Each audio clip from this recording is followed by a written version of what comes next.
Hello, hello, supernovas. How's you doing today? How's your weekend? I hope everything is going great. And if you work this weekend, I'm so sorry. I mean, I feel you though. I had to work Saturday, but if you work like a whole weekend, you're a brave one.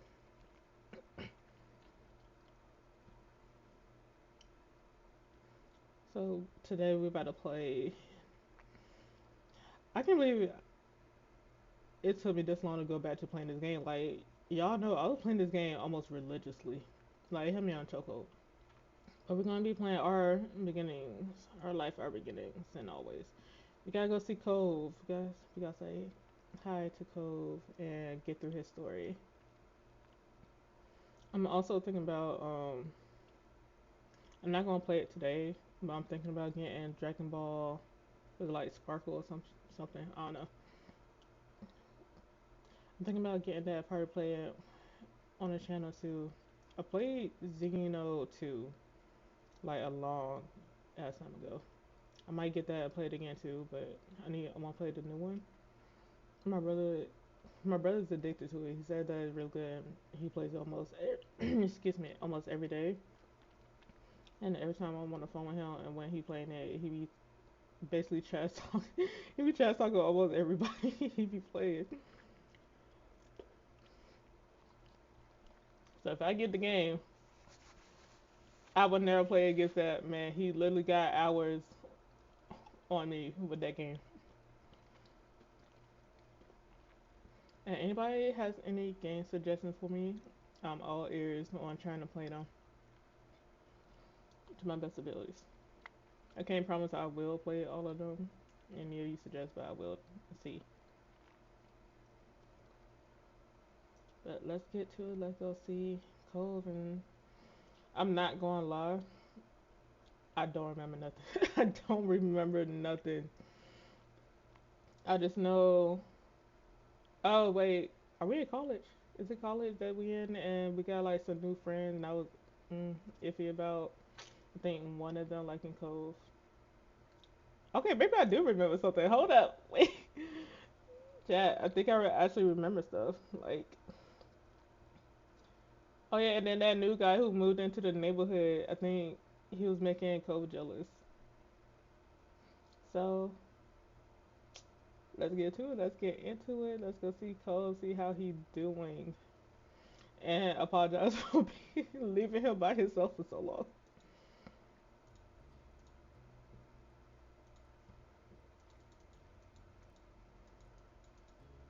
Okay, as I'm in four, I'm going to play through this whole thing without the DLCs. And then my second, apparently, I just found out today from another streamer.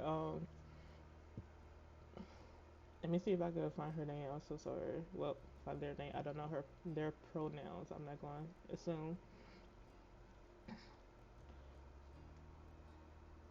Let me see. Let me see.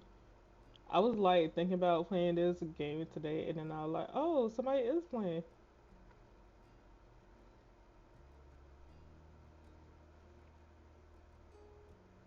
Oh, another person playing it. Okay, but the person who convinced me to play it is Lord Alexception. So they, shout out to them. They convinced me to like start playing this again.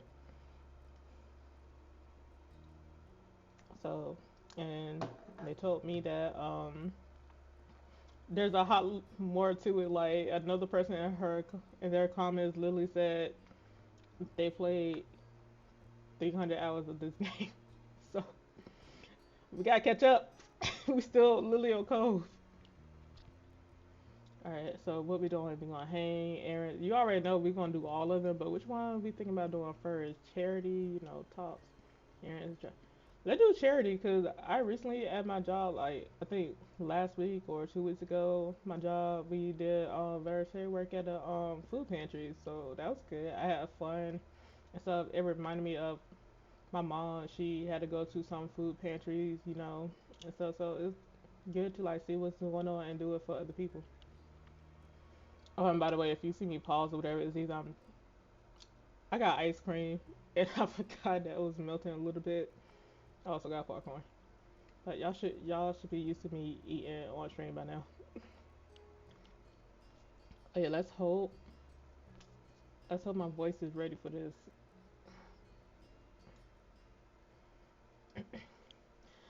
Sun beamed in through your window, warming your skin as you lay comfortably on your bed. Oh yeah, by the way, I still like our new room. Like, that's how we went from kid to like adult kind of. With your arm hovering in the air, you held your phone above your face, squinting against the sun to read the latest text Cove had sent through. Are we? I can't remember. Are we college or high school? I think we're high school, and our oldest sister is in college. I think we're high schoolers. He was out with the group he volunteered with, Orca, doing some kind of activity. Didn't we read this? I can't remember this. Okay, but they been at it since early that morning, and he been keeping you updated by messengers. Ooh.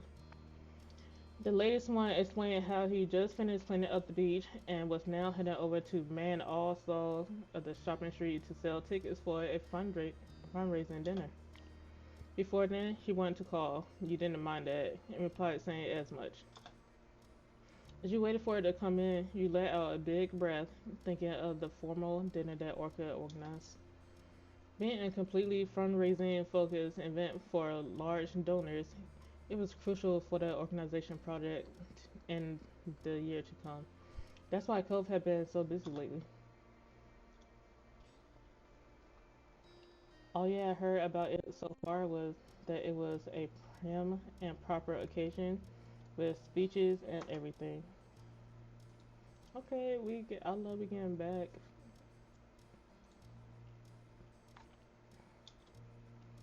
And then the notification popped up. Incoming call. You picked it up immediately. Hi. Sorry. Sorry, Nova. Sorry I don't have a lot of time to talk, but this was my chance, so you know. It sounds like you're doing a great job. Are you sure you're getting enough rest? I hope you can pull yourself away from your beloved beach. Why the fuck would I say that? Oh yeah, I did say I was gonna do like a meme playthrough. Mm. Yeah, I'm eating cookie dough ice cream. I think this is my favorite ice cream. And then mint chocolate chip and cookies and cream. I'm getting ahead of myself. I'm getting so distracted. What a mature and responsible boy you are. I wish you were here with me instead. I mean, I do, but like, you're doing a good job. Um, are you getting rest? I wouldn't want to see you crash and burn after all the work you're doing. Yeah, I'm taking breaks. I mean, Uh, do you want to come by to see me at the booth? I mean, shit, yeah, I would have read to you. Definitely. Okay, cool. See you soon. It's just down at the shopping street. You'll see it. All right, bye. See you soon. After the temporary goodbyes, you tuck your phone away and push yourself up from your bed. Heading downstairs, you found Ma lounging in the living room, seated on the couch with her legs tucked up and a magazine in her lap. She looked up at the sound of your footsteps, giving you a smile. Everybody in this damn game is so gorgeous. I still am baffled about this. Mm. Hey, sweetie, where you up to? Coach has finished his first Orchid activity. He's going to the shopping street to sell tickets for their fundraiser dinner. I'm gonna meet him there. That's fantastic. Good idea. That sounds wonderful. Y'all, I don't remember what voice I gave them, and I feel like even in the past gameplays, the voice probably all sounded the same anyway, and in my head, I was thinking it was different. She nodded happily, and then her face fell a little as she put her magazine to the side. I'm still sad your mom and I can't make it to the dinner that night. She seemed honestly disappointed, but her face brightened again when she looked at you next. You'll be going, right? I can buy the ticket for you if you don't have enough. What's the price? $1,000. Thanks. But Cove hasn't mentioned how much it is. I'll check it out when I'm there. Okie dokie. Perfect. Let me know how it goes. You agree with a nod, walking backwards toward the door. Thanks, sweetie. Have a good walk. And tell Cove I said hello. I will. Bye, Ma.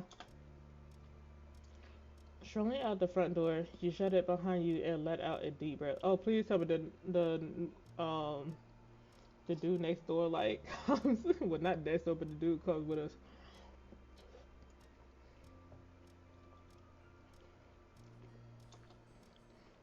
You had known that the event was coming up and that you'd most likely be going to support Cove, but you hadn't thought about it too much before now.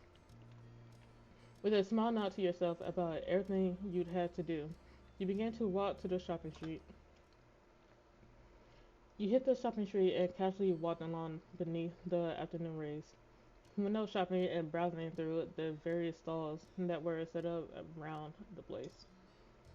It didn't take long until you spotted Cole's bright, sea-form hair behind a counter and a banner advertising the fundraising event. See, like that's his perfect. Like his hair reminds you of the sea, the orchids and all that. Good promotion.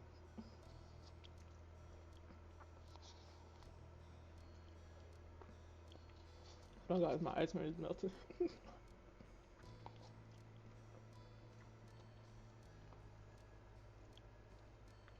Okay.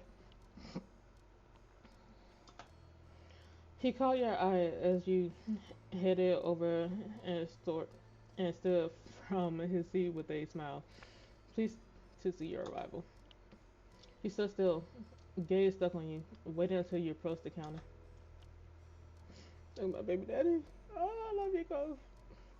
You came right up to the front of the booth, inspecting the little plushy animals that decorated before turning your smile on Cove.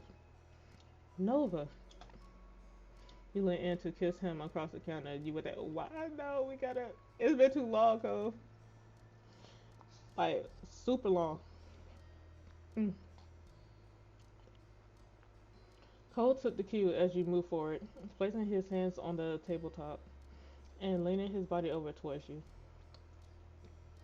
You kissed him on the lips, kissed him on his nose, you kissed him on the forehead, you kissed him on the. Hmm. We do the lips. Your mouths lightly brushed against one another. It was sweet and short, with a bit of awkwardness given the piece of furniture stuck between you. When you pulled back, he smiled at you suddenly, a pink blush spread across his skin. Lifting a hand, he reached across to run his fingers along your arm gently. Then he moved back and stood up straight, clutching his clipboard tightly. Hi. Hopefully you're not out of tickets already. Hey, you made it. And not yet. Have you settled in everything? He nodded, taking a quick survey of the simple booth. I appreciate getting to take a seat for a while. The beach was great, but it's nice to be off my feet for 5 seconds. He chuckled. You were glad to see that despite all the work he'd been doing, he was in high spirit. He seemed to really be enjoying working with the charity. So, how much are the tickets for the event? He hesitated for a moment, rubbing the back of his neck awkwardly. Are they expensive as hell? I've literally said 1,000. Oh my god. Oh my god. Those orcas are expensive. Guys. Oh my god. They so. Mm. Oh my god.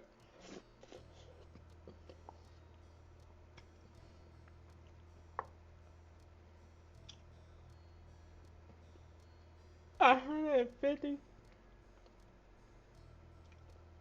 Okay, so the tickets are 150. Are y'all like bidding stuff at the dinner?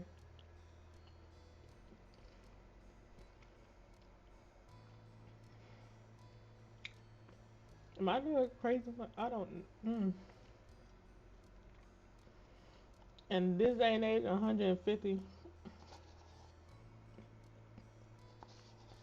So buy me two items at the grocery store. How does that make sense? That's all. It is a. That's not. Whoo.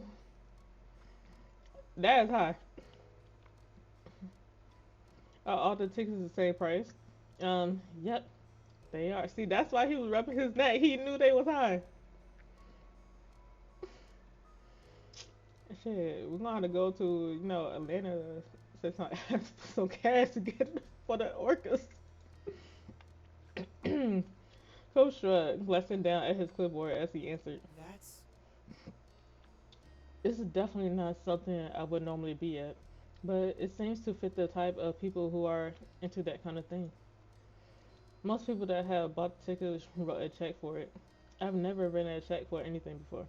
Okay, so guys, I used to write checks, but not for me, for my mom. And so I think maybe for myself, I probably wrote like one check, and the bank they give you like this whole big ass checkbooks. You have to throw the rest of them away.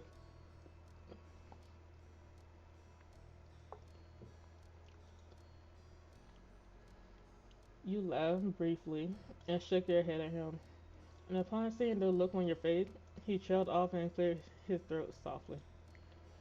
A couple of people did have cash though, but yeah, that's the answer to your question. He gave you an affectionate look, his eyes soft as they met yours. don't worry about it. Mm, 150. Not that it really matters. I'll get you a ticket. I just want you to be there. Oh, he got money. Mm,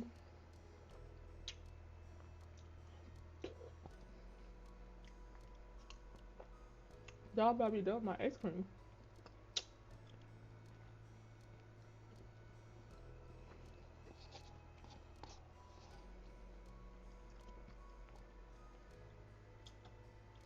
You will? Remember to get to bring a guest? No, we only get entry for ourselves. It's only people who volunteer at certain numbers of hours, or if they're actually part of the team running it. So basically, I'm gonna buy it for you. Oh,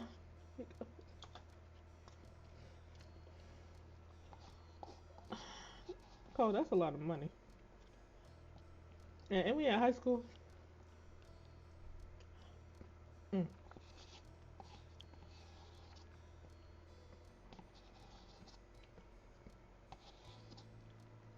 No, I'm done with my ice cream. No, boo, tomato, tomato.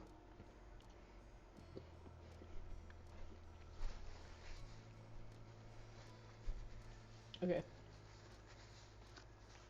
he was shocked by that. It was so thoughtful of him to offer it. It really is. No way, I'll get my own ticket. Thank you. I can't let you do that. It's too expensive to be a gift. I'll make it up to you somehow. Me personally,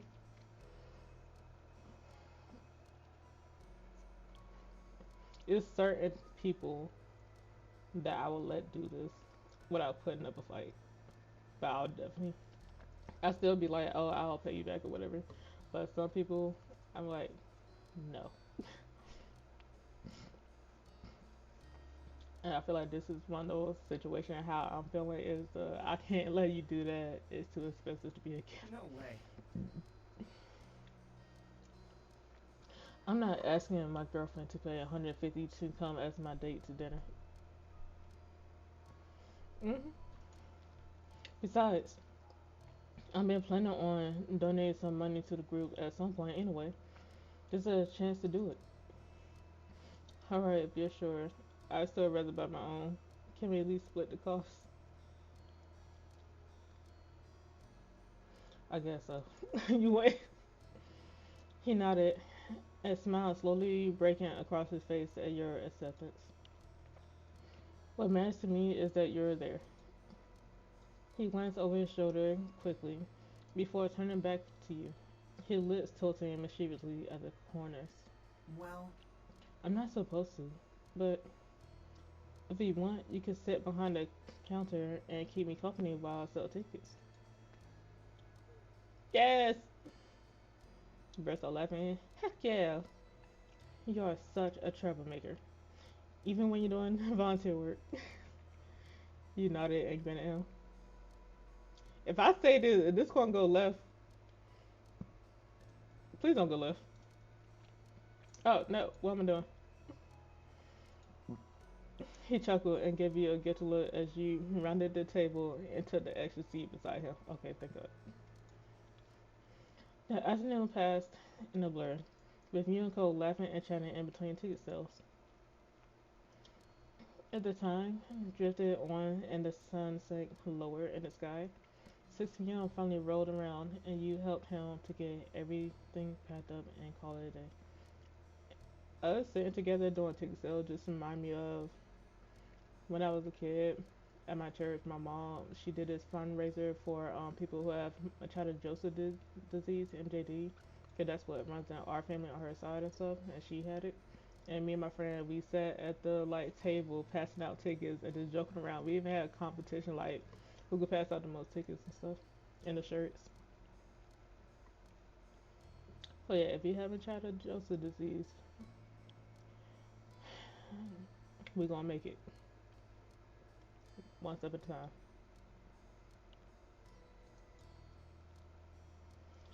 As you headed back home together, you thought of the fundraising dinner and how close it was now. There was still plenty to do before the big night arrived. The days continued on in a normal flow, and before long, the night of the Orca fundraising dinner was upon you. What we were? It was early evening, and you were in your room getting ready as the minute ticked closer and closer towards the time you needed to leave. You wanted some privacy, so you had locked yourself away on your own. Liz was helping you pick out. Liz is here. Remember, I didn't like her.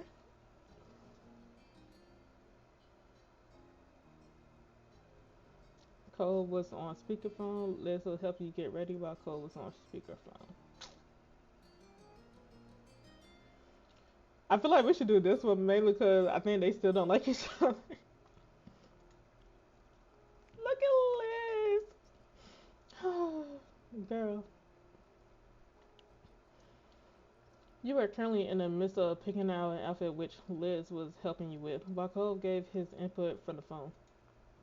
Of course, Cole couldn't see any of the items you and Liz were choosing between, but he was trying to help all the same. The event had strict guidelines, and you wouldn't be let in unless you were dressed to code. That meant having to find a truly professional outfit, but one that you were also happy with. You were happy to have the chance to dress fancy. You wanted to practical about it. Was it practical? You weren't happy about having to dress up.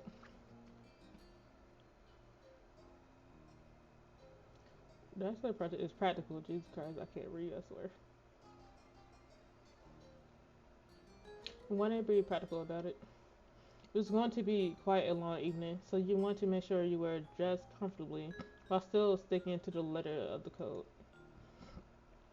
Your nose wrinkled in thought as you riffled through the options, silently weighing the pros and cons of each. That's fine. Let's.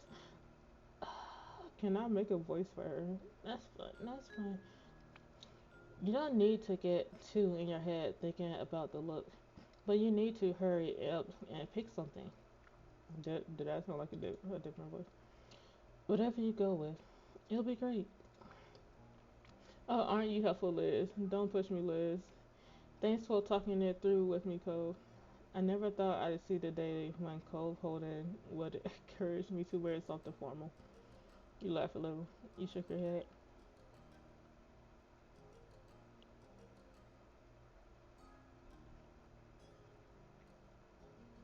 Oh, aren't you helpful, Liz? You rolled your eyes sarcastically and pouted. You knew you needed to make a decision and didn't appreciate the way Liz was pushing you towards it. Sorry, I'm only trying to get this done. Taking a deep breath to refocus yourself, you looked over the options one last time. It was time to decide on an outfit and quick. Choose a dress, choose a button down shirt and pants, you choose a blouse or pants, button down shirt and a skirt, a blouse and a skirt. I'm gonna go with the dress. Liz nodded in approval, clapping her hands together, satisfied. Good. Good, finally. We're making some progress. Hmm. Hmm, that sounds like it'll be totally fine. I'm wearing just a shirt with buttons and slacks, personally. Standing in front of your mirror, you quietly assess your outfit. You thought about adding accessories too. You like the outfit as we gonna do some accessories. You know, we gotta get the hoops. You need a little something extra to finish it off. Yeah, I don't remember what we look like our hair or anything.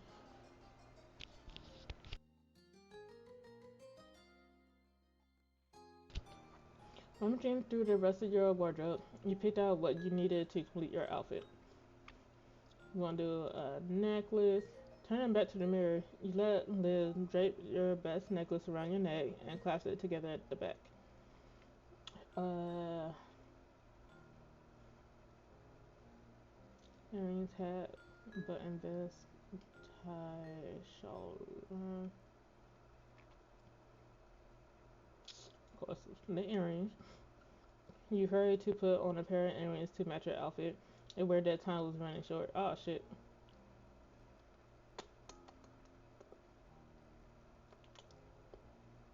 I don't really do bracelets, so we could do a ring. You couldn't leave the house without slipping on that.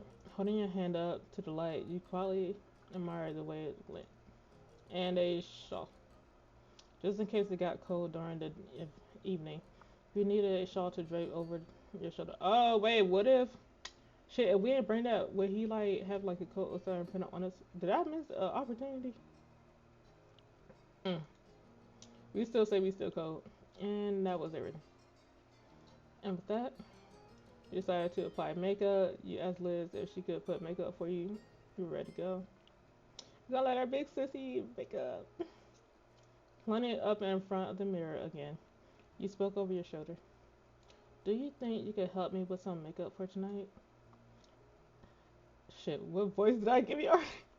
Absolutely. I'll show you everything I know. You're welcome for that. Thank you. With that, Liz really go into gear. She worked definitely to apply all the details without holding you up too long, all while keeping you informed on what was happening to your face. Finally, you were dressed. It had all come together. Okay, just gotta change my shirt and I'll be at the car. See you in a minute.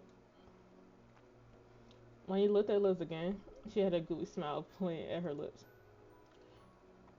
You look very nice, Nova. Thank you, Princess. You twist around in your outfit excitedly. I do look good, don't I? Now you talking like our moms. You blessed us about the compliment.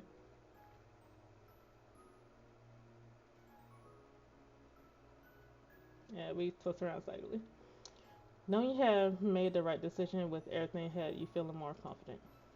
Liz wiped a pretend tear away with her finger, sniffling dramatically. Oh, precious Nova, you're really all grown up. It happened in a blink of an eye when I wasn't even looking. She chuckled to herself, nudging you towards the door. All right. All right, time to get downstairs. Your very official, though still kind of baby, boyfriend. Oh, wait, what the hell? You carefully headed down the stairs into. Are we wearing heels? Stairs into the living room, where your moms were waiting for you for your appearance. As you entered the booth, as you entered, they both stood from the couch and came over to you, smiling broadly. You look so wonderful, Nova. Nice. Nice and very mature, too. Mm-hmm. I know, right? Everybody does beautiful, too. They continue to coo and fuss over you until you manage to brush them off. Ma took Mom by the arm and held her close, the two of them admiring you proudly. You enjoyed the attention, thank you. You sighed dramatically. I already got this from Liz. You wonder why they were making such a big deal. You sighed dramatically. You were going to be running late if you didn't get going. Liz came over to you and smirked, as if she were reading the very thoughts in your head. You'll have to get used to this one day, Nova. You're the baby of the family forever, after all. Ma came in to give you one last hug, and before you knew it, another pair of arms was wrapped around you. And then a third. Both Mom and Liz was giggled as they hugged you tight. We hope you have so much fun tonight. Have fun. They won't wait up for you. Stay out as long as you need. You're old enough now. With the last wave goodbye, you left your family and approached the front door. It was time. Stepping out into the night, you closed the door behind you gently and looked out across the street. Oh, look at you, Smithy.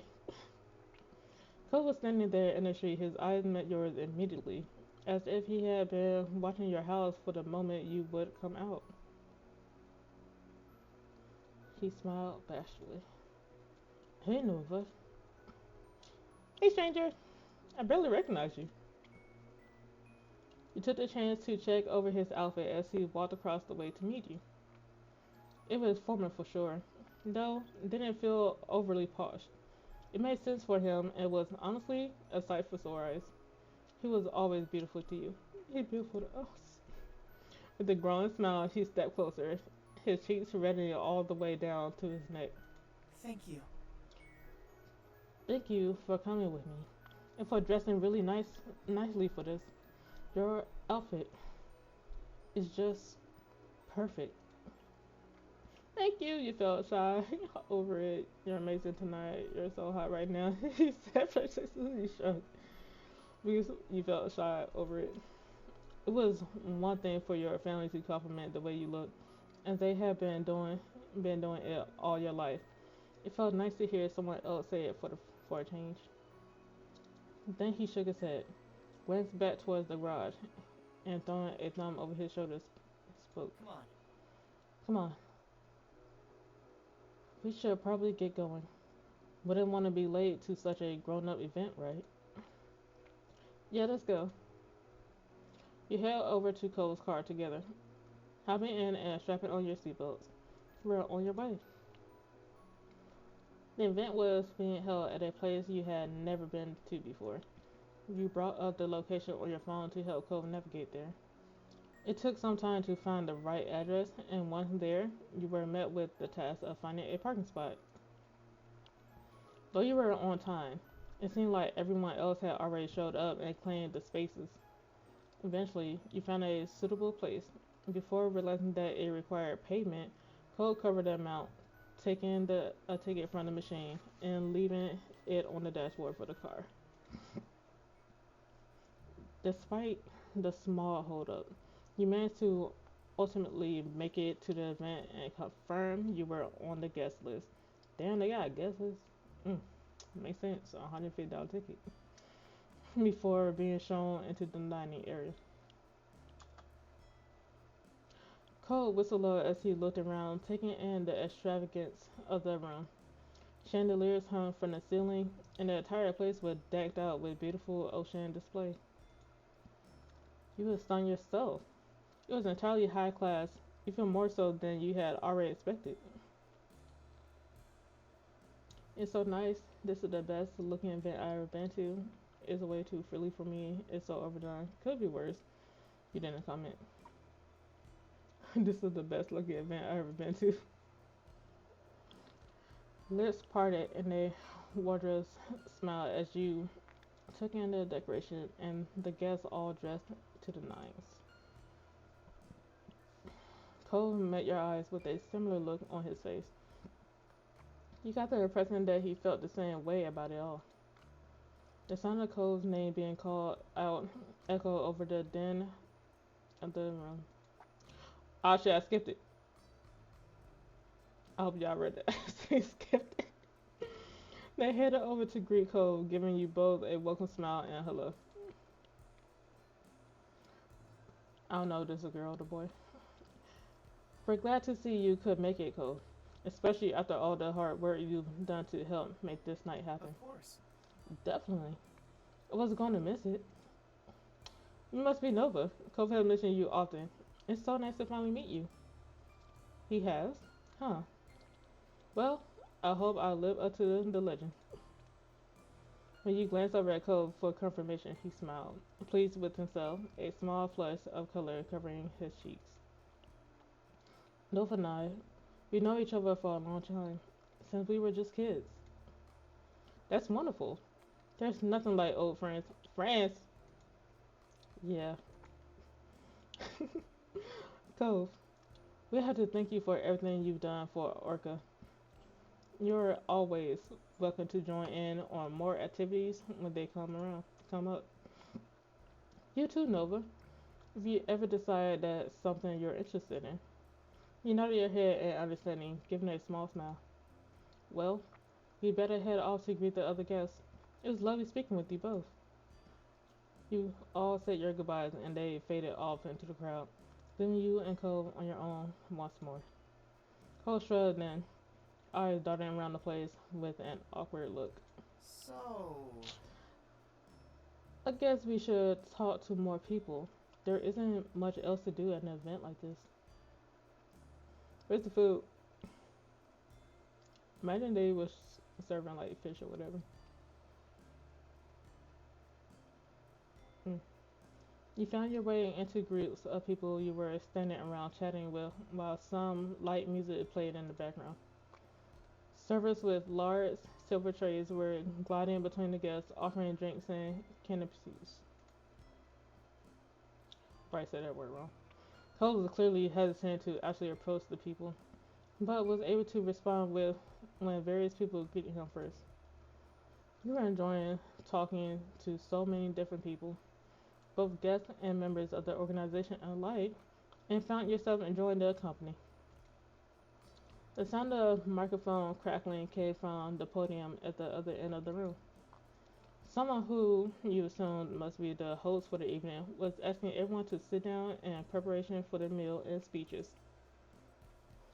You and Cole looked for your table, finding it easily enough by the little name cards that were placed delicately beside the napkins.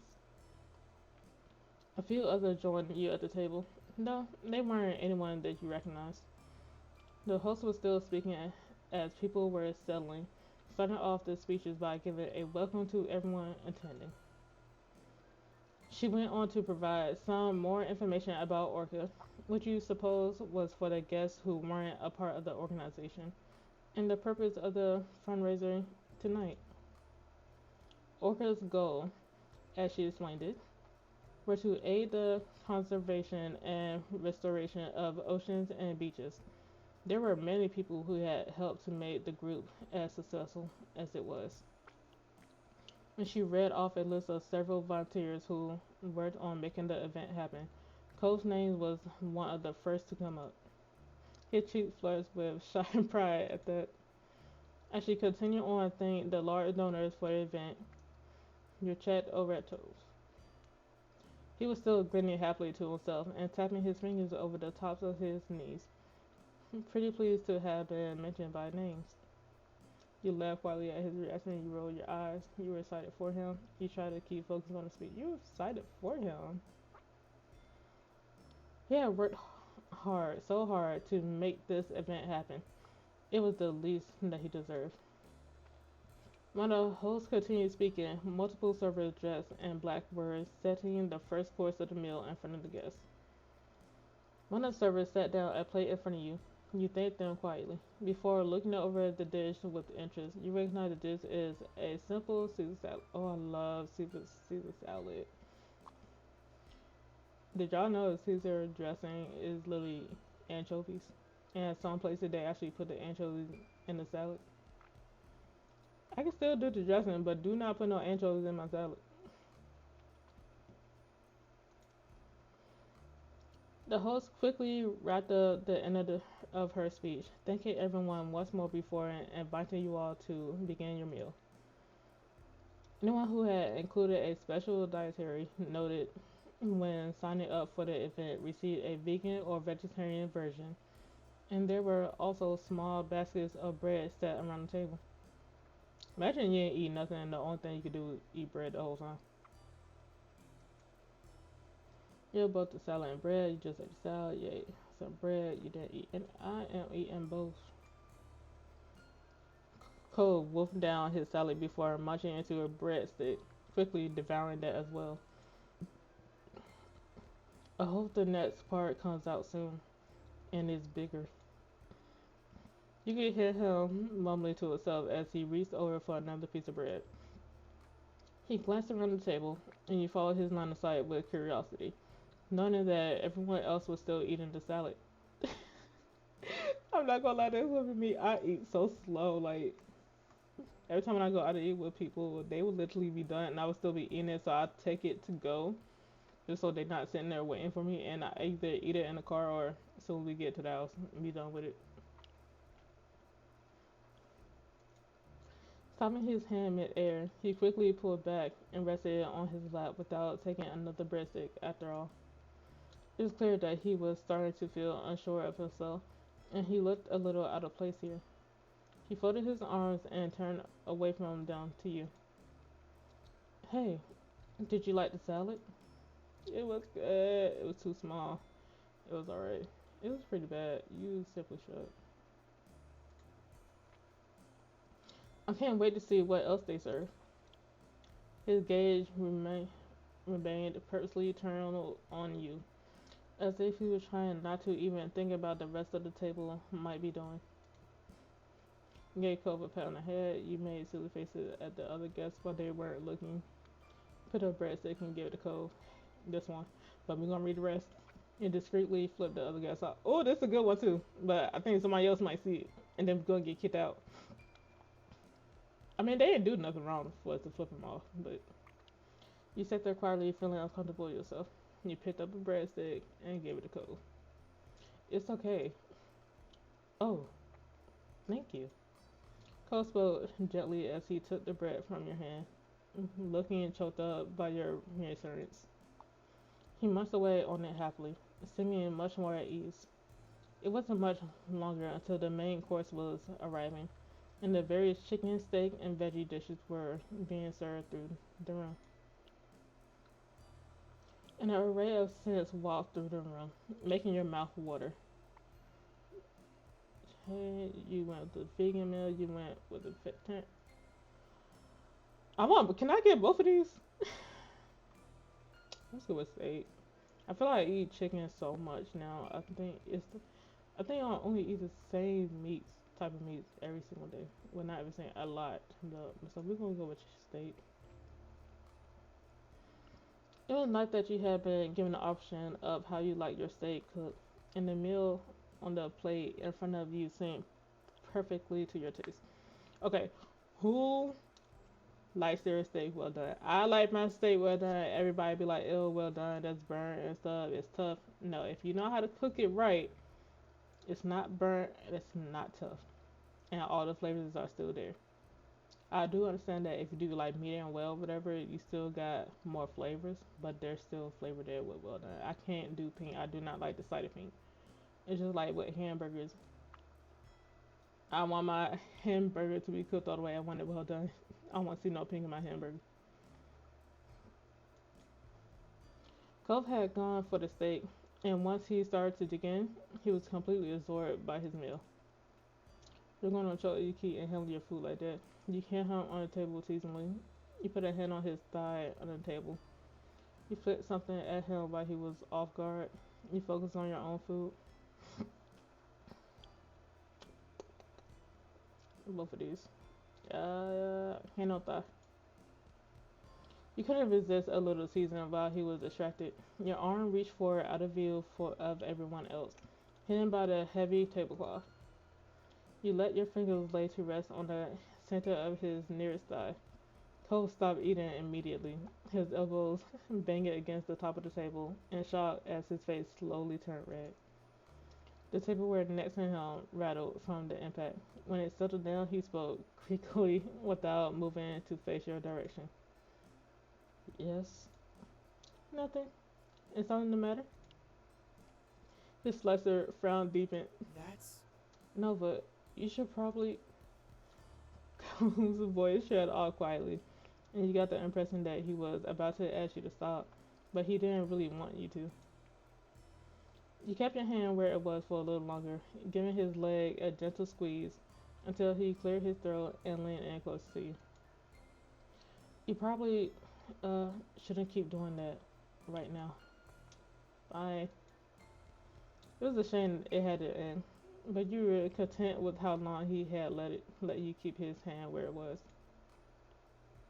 When you returned your hand to your lap, Cole let out a small sigh of relief and continued eating again, though at a slower pace as he was still distracted from the event. Dinner eventually ended, and last of all was dessert, a lemon sherbet that had been partially dyed blue. I want sherbet. The mix of white with bold streaks of blue made the little scoop of look like a ball of roaring ocean waves. The effect was very pretty, but the service size was small. Perhaps it was the price to pay for artistry. You turned to Cole to find him putting a little at the size of it, pouting at the little size of it. That's literally a fancy restaurant. They literally give you small ass portions. Hey, hello, James. How's it going? Yes, you did made it. How's your day?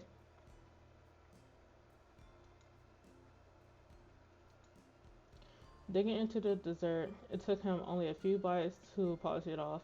Again, the other people around the table had barely even begun eating. An unimpressed air settled over him as he sat back in his chair, sipping at his water unhappily. Oh. You should appreciate what you got. You laughed at his moping. You are such a big baby. We can get more dessert later. It's gonna have to be this. Cause I've been moping too. Why are you gonna give me like a small portion of this? I can't do fancy restaurants. Like yeah, the food's good, but fill me up. You know. Oh, that's good that you're not sick anymore. Yeah, that sickness is going around everywhere. My dad, it was good. I didn't have to go to work today, so it was amazing. I feel like every day that I don't have to go to work, it's just amazing. But I'm glad that you're not sick no more.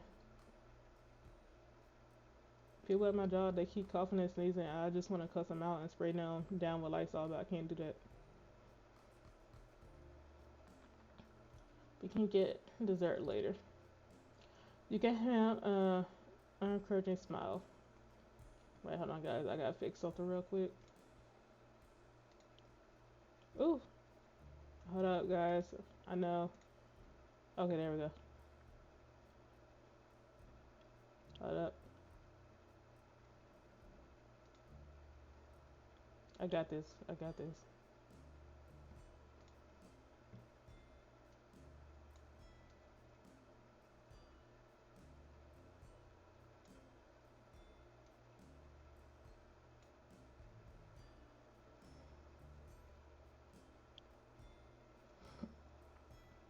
I know I should. I literally should. Like, I remember one time I was walking behind this girl. Like, I knew her. Like, we was in a training together, and I think we was talking and she was walking in front of me, and then all of a sudden I think she sneezed or coughed without covering her mouth, and I'm like, I had to take a deep breath because I really wanted to hit her. Like, what the fuck is wrong with you? Cover your damn mouth. Okay. We gave him an encouraging smile. He looked up at you sheepishly, embarrassed to have been caught sulking over such a thing. He fumbled for a defense. Cole, it's okay, because trust me, I would do the same thing. I mean, I mean, it was just really good. That's all. And now it's gone. I'm okay. No, you're not, because I've been sad too. Just like when I had my enchilada the other day, and I finished it. With a slight grin, he shrugged to show that he was really fine. Would you like a bite of mine? Do you want my dessert? Alright, go. Do you want my dessert? Cause I could share. You pushed the dish towards him, and his eyes widened in surprise. He looked down at the dessert and then back at you, as if wordlessly asking if you were really sure. It's okay. You can have it. He hesitated a moment more before pulling the sorbet in front of sherbet. That's where I can't read. The sherbet in front of him, a small smile tugging at his lips. thanks. Thanks, Nova. You're welcome. He scooped up a spoonful of the treat and put it in his mouth, humming happily. You felt satisfied knowing he enjoyed it much more than you would. You leaned back in your chair, looking around quietly. After a moment, too, you felt Cole giving you a sidelong glance. Hmm? He then took another spoonful of the Fox Ocean and held it for you. Your stomach began to flutter, and not from the prospect of sherbet. Is sherbet so bad? Why would I? I'm gonna eat it. Leaning forward, you ate the dessert from his spoon, enjoying the bright, citrusy taste on your tongue. Hmm, it's good. Yeah. Another person from Orca got up on stage to make a speech as everyone was nearing the end of their meal. They spoke mostly about the individual projects that the organization was working on and their plans for the near future, as well as encouraging anyone who was interested to consider volunteering. Cole bent forward over the table with his chin balanced on a hand, listening attentively to the words. As they came to a conclusion and everyone gave them a round of applause, Cole caught your eye and smiled. You wonder what would happen now. And then the lights dimmed. A couple of spotlights came on, projecting a water light effect around the room. The guests gushed over the ambiance, and you looked around with wide eyes at the ripples on the wall. The DJ that had previously been playing some soft music in the background announced that the floor was open for dancing. Slowly turned the volume up so it drifted through the space. When he glanced at Cove, his eyebrows had shot up and mumbled quietly. Huh. I didn't know there would be dancing. I guess it makes sense now that I think about it. He gave an awkward laugh as you both watched as people rose from their seats. It was clear now that many of the donors were couples. A small crowd had started to form on the dance floor, and the DJ played a romantic song to get everyone started off.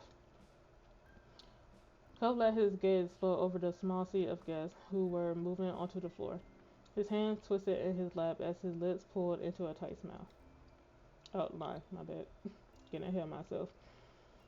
And then, with a breath and a lift of his hand, he turned to you. Well, Wanna dance with me? Of course I do. Of course I do. I was just about to ask you the same thing. I don't really want to dance. Of course I do. His face lit up. You could tell even beneath the dim light. Well, I feel like it's a dim light, but his hair is still trying to outbright everything. Accepting Cole's outstretched hand, you rose from your seats together and stepped out onto the dance floor. When you had found a spot for yourselves amongst the other guests, you turned and faced him, standing close. Cole gave you a small smile as you looked directly at him in front of you. He seemed a little nervous. Um, I don't know how to dance. Not really. He admitted with a slight squeeze to your hand and sheepishly looked. You gave him a reassuring grin and nudged a little closer to him still. It's okay. I know. With a familiar face full of affection, he let go of you and raised his arms to slide both of his hands behind your neck. You wrapped your arms around him in response. Together, you gently swayed to the music, moving your feet in time to the delicate beat. It was nice just being here like this, in each other's arms. You didn't have to worry about whether you knew the right steps or not. There was always a way to make it work between the two of you. Cove leaned his head in nearer to yours, his forehead so close to yours that they almost touched. His breath was warm as he let out a content sigh, tickling your skin. You really do look so good tonight. You're such a beautiful woman. Thank you. You cleaned up pretty well yourself. He chuckled softly as you took a second to admire him, running his eyes down the front of his chest. Running your eyes, my bad. Have you had a nice time? I hope you did. Yes, I have. I came here with you. So, yeah. I was having a pretty bad time until right now. Well, I have worse nights. You leaned in and kissed her. That's okay. I read this one. His eyelids fluttered close to your lips, met in a soft kiss. And when he pulled back, he smiled at you gently. His bright eyes stayed locked on yours, studying you with unmistakable adoration. Adore, I adore you. Let me just adore. Let me stop before I get copyrighted. Thank you for staying. You're still here, just like you promised you would be. Your heart felt light as you continued to sway whistle whilst holding your most beloved person. So glad to be able to share a moment like this with him. A lot has happened, huh? You nodded faintly. You weren't sure if he meant just today, this summer, or your entire time knowing each other. But it didn't really matter. It was true either way. Thinking back on the years that you and Cove had been neighbors, it was difficult to even try to reflect on it all at once. I'm so glad. I'm glad to. I'm glad we ended up here. He gave you a soft look and you beamed, knowing that could also mean many things. But from his tone, you were certain he didn't only mean here at this event. It was more than that. There's nowhere else I'd rather be. So I think we have to tell your dad thanks. You're amazing. You couldn't even speak. You chuckled happily at the two of you and then long eventually. I feel like we need to tell your dad thank you for moving you here. Probably. You love him. Fully and completely. You did. His smile widened and he pressed his body against yours, resting his head into your crook of your neck, stroking the back of your head with his fingers. You tightened your grip on him and let your head fall against his shoulders. As the night drifted on, you held on each other tight, swaying to the music as if you were the only ones in the room. Coase was sweet the entire time, his warmth brushing against your skin as he whispered words of affection in your ears. Coase is a true gentleman. He was extremely good at making you feel special. You couldn't have hidden your blissful smile, even if you want to. The party eventually started to wind down, and at last it came to an end. When the main lights turned on, you blinked against the brightness of them, making sure you still had Cove in your sight. One final speaker came up to the podium on the stage, thanking all the guests for coming and wishing everyone a good night. It was bittersweet to see it come to a close.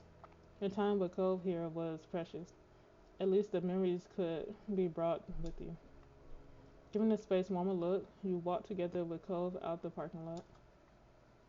The other guests were doing the same, so you got stuck in a bit of a crowd. Though Cove was so tall, you could always see him, and it was easy enough to get separated, not to get separated.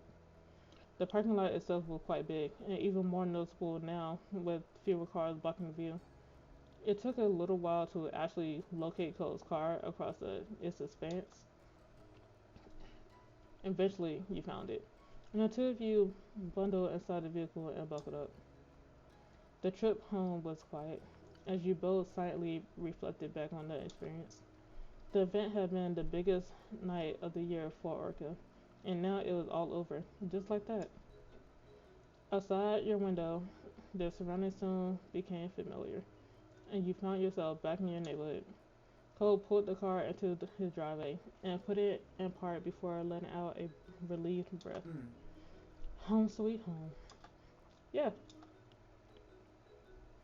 After climbing out of the car, you walked slowly down the road, Cole coming over to stand beside you. You stopped in the middle of the street, right between your house and his, and turned to him, finding him in the process of opening his mouth to speak. Strangely, he clamped his lips together, as though he had suddenly thought better of it. Stay silent. That was quite a night. Good night, Cole. Thank you for taking me tonight. This is kind of awkward.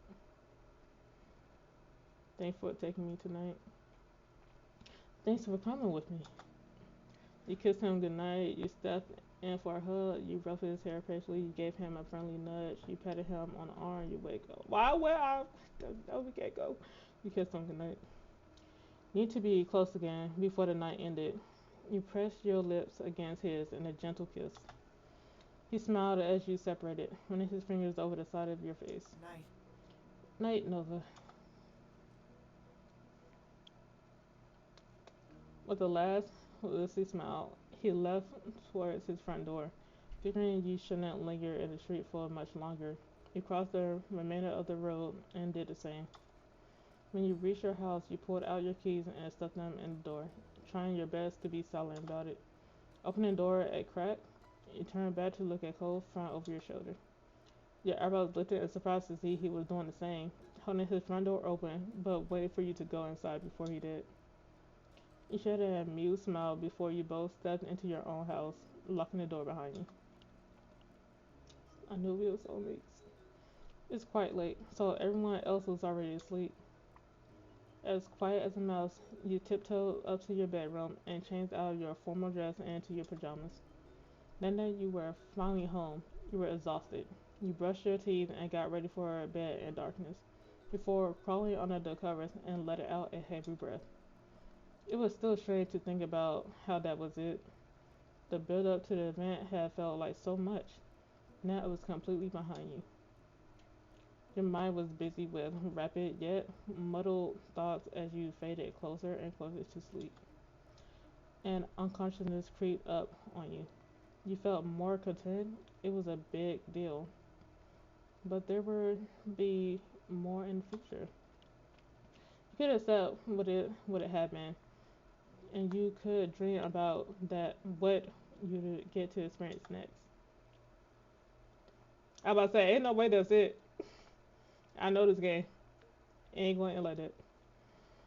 And then you were taken away from dreams right back into reality by a sound. Is it cold? He's sneaking back in. Your eyebrows pinched together, fully unprepared to be a part of the waking world again. The day was over, and it had been an eventful one. But you heard another noise. It was a tapping. Your eyes flew open. You at this rate, just leave your window open for him. Be like Bella and Twilight. The window, there was a tapping that came from your window. Cove Holder. You slowly forced yourself to get up. You went over to let the guy in. You rushed over to him. You tumbled out of bed, taking your blanket with you. You left it on the floor when you scampered over to the window. You saw through the glass that Cole's eyebrows were raised, and you suddenly realized that in your rush, you had it taken care of to be quiet. He had probably heard you crash to the floor. But that wasn't the matter at hand. You flung open your window and faced him completely, with nothing separating the two of you any longer. You had not been surprised to find Cole awkwardly crouched on your window ledge. However, you were taken back to see that he was a little overdressed. Cole had to change out of his formal clothes. You also know that he was perched clumsily. You didn't know if it was because he was trying to keep his fancy clothes clean or if he felt weird about something. His body was too stiff and awkward. Cole smiled sheepishly. Hi, Nova. Hi, Cole, why are you here? How come you dressed like that? It's nice to see you, Romeo. Have you looked at the clock? It's too late for this. You remain silent. Nice to see you, Romeo. You moved aside and let him climb inside. He cautiously stepped down by stretching his leg over. Strangely, he didn't use his hands for support. It was clear to you now. He was holding something. When he was safely on his feet, he briefly checked out his clothes, twisting around to see the back of his pants. He caught you looking and shrugged. I mean, I did come home after the event, but I knew I wasn't going to be able to settle down, so I just walked back out. I needed fresh air and time away from everything. He paused for a moment and raised his clasped together hands where you could see them. But then something happened and, well, so I have something I want to show you. Hope grinned like a child and gently unfurled his hand, not being able to keep you in suspense for even a moment. A minute. Is that a firefly? A lightning bug? Carefully sitting inside was a tiny yellow light. It blinked off and then on, and again, a firefly. Delicately, he moved his hand closer so you could see the creature better. They're back. We went back to day one. You gotta get the lightning bugs. Oh, somebody screenshot this. He closed his eyes, his smile now faintly illuminated by his insect companion. Remember the first time I caught one? I always will. I could barely manage anything because of that neon pink cast I was stuck with all summer.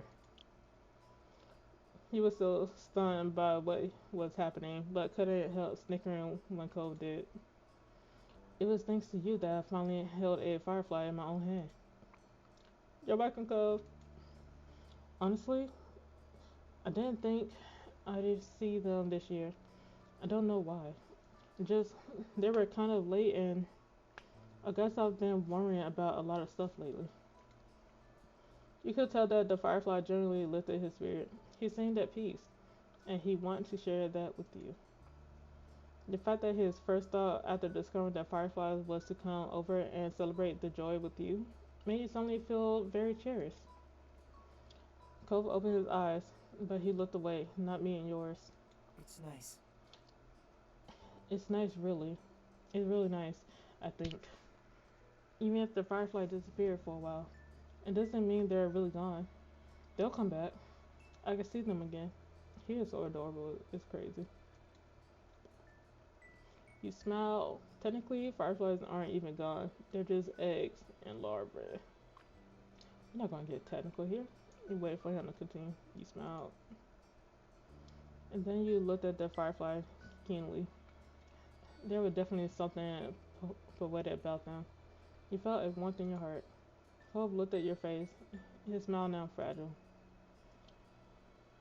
It makes me think about the two of us. We're together. Then we say goodbye, and then we're together again. Day after day, year after year. And even if our time apart gets longer, that doesn't make it forever. Nova, I'll always be there, whenever you want to see me. You were so in love with him, there was nothing else you could think then, and he needed to know. You're so happy to be with him, and he should know that. You probably said his name. Cole. You're like Cole. Now we in love with him. I'm in love with him. Your heart started to pound in your ears, and all you could hear was blood rushing. You looked at Cole and found yourself fixated. The only thing you were aware of was how your rapid pulse in him. It was as if your entire relationship was playing over in your mind. Every step that led you here. Everything from the first night you met to how you started as little kids who were good as friends and grew even closer. To the first time you saw fireflies together, to the first time he snuck into your room, and then to every other moment you shared. All of it came back to you. Cole's expression had turned curious as you left him waiting, wordless. He tilted his head in question, his lips parted to speak, but you went first. I love you. I'm in love with you. I love you, Cole. I love you so much. So, I wanted. Okay, I'm not gonna do the first one. That already know. Mm, maybe the last one.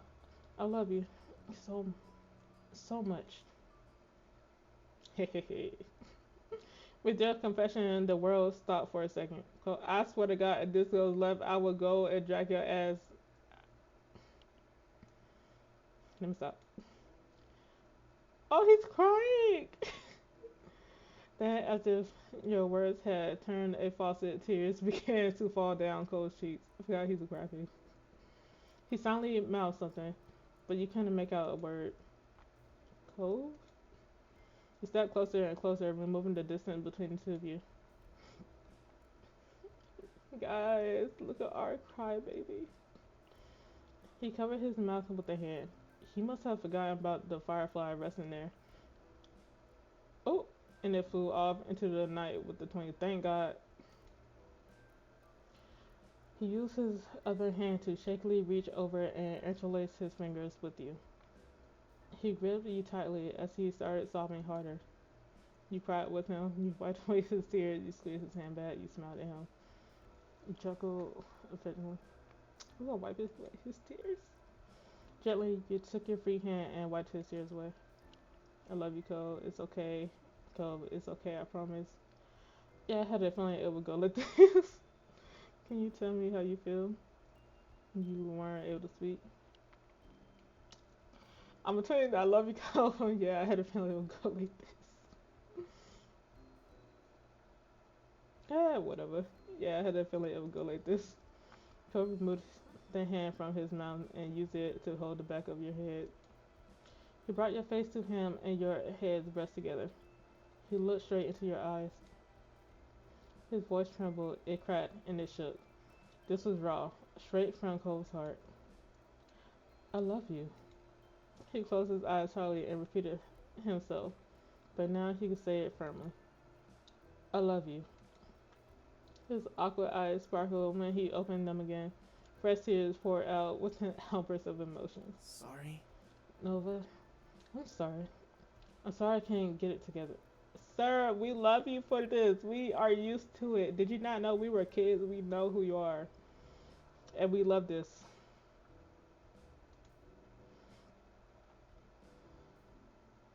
It's just, I try so much to love you quietly, secretly, and that being it. But I really wanted you to feel the same. I wanted you to love me back. I wanted to hear you say it. I just kept thinking, if you didn't? Maybe what I felt was too much, and I didn't know how to handle that. I didn't know what to do, but I didn't want to put any of that on you either. You weren't doing something bad. Everything you do is right and wonderful. I'm always like this. It wasn't your fault I had to be like that. I'm just like that. He leaned in closer, hiding his face from view, his lips trailing over to your ear. He whispered, but you love me. You love me.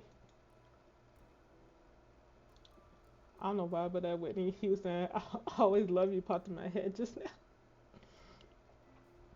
He moved his head back so his forehead was centered on yours, and then he closed his eyes. He shook, and the hand you still held was trembling. I'm so sorry. I'm really always like this. You kissed him, you held him, you gave him a moment. We kissed him. I'm gonna call him jellyfish. Our sweet little baby jellyfish. You pulled him into you, kissing his lips. He returned it desperately. Cole managed to bring a fragile smile onto his face. He was still shaking, but there was something decided about him now. I love you. I love you, Nova. I love you.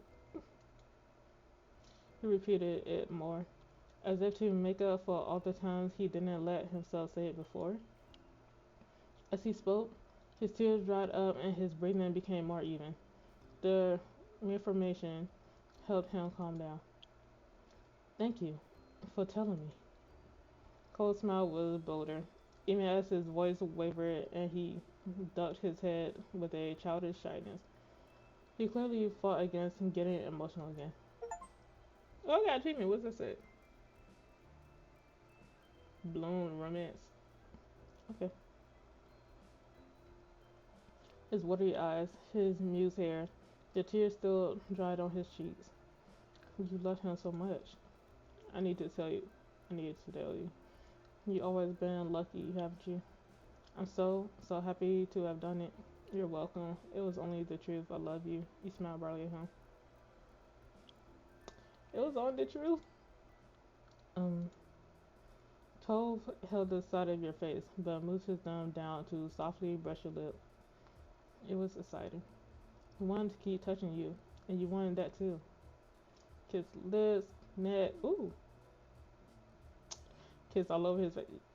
You ran a hand through his hair. You pressed him up against. Hold up. With him. Oh, I got. uh, I want to do this one, cause. Uh,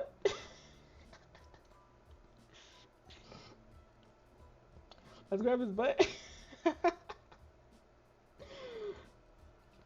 You slid your hand down his back, skimming the muscles underneath.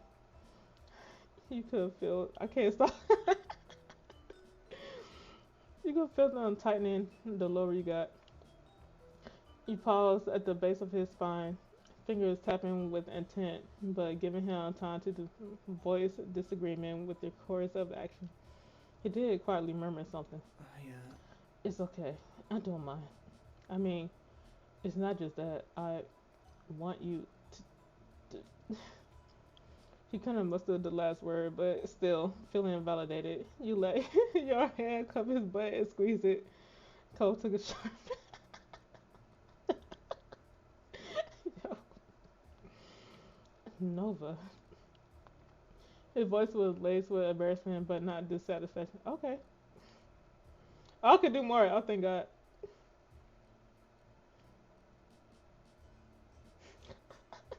Wait, can we do all of them? Oh, I could. I could do all of them.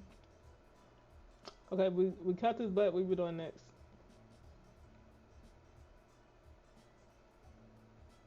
You move your hand down his chest. You brought one hand to the nape of his neck while you ran the other along his chest. His shirt wrinkled, but neither you cared. His body was firm to the touch. He kissed your ear long enough to heat it up and down to your jawline. Letting the are we letting the warmth spread while you touched him.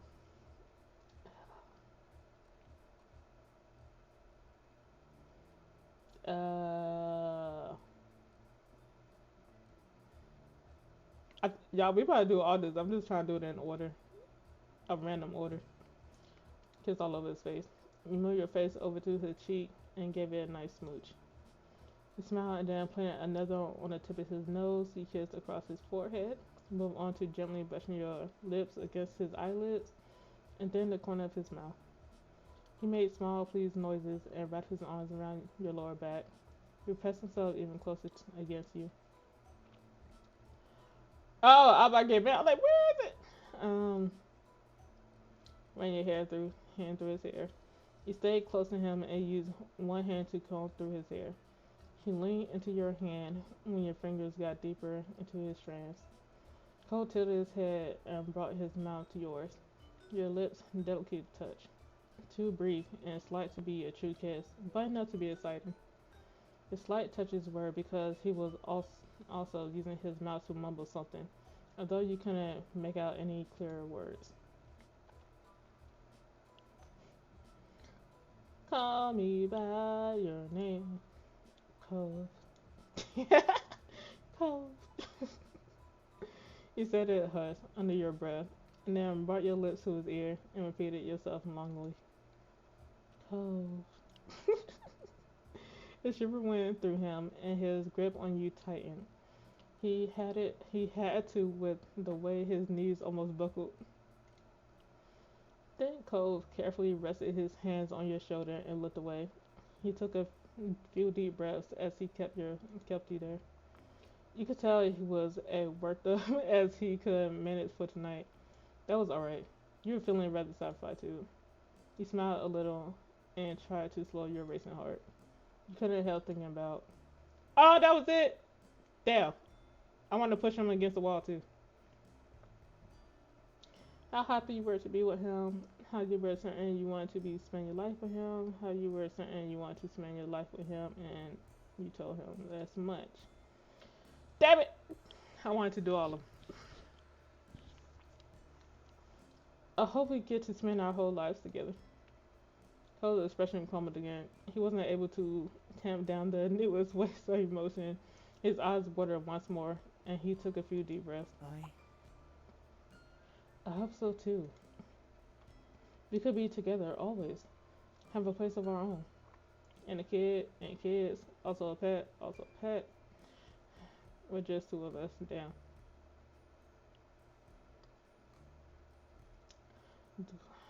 I kinda wanna have your babies and pets. Why we can't have both? And kids. Ooh, I can. Also a pet. I'm not doing two. Do you think so?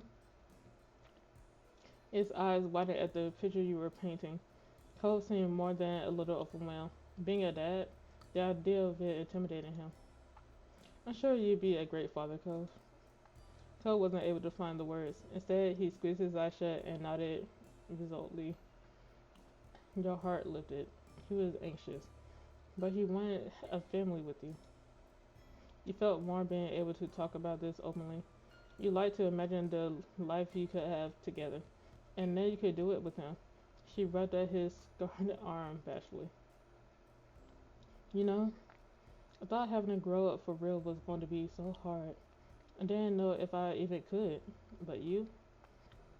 Well, maybe it won't be that impossible. So, I mean, but I made sure it's not, huh? I'm looking forward to it. Finally, he was able to laugh softly.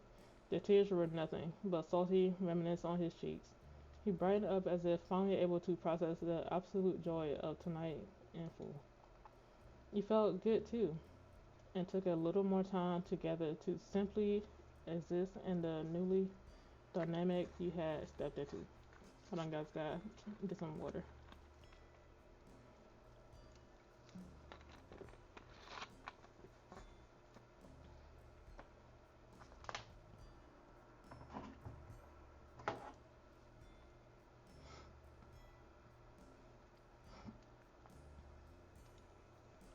Cole looked into his eyes, looking at your eyes with a soft, slightly shy expression. There was hope in his smile. Do you want to go to the hill with me? But there's still fireflies.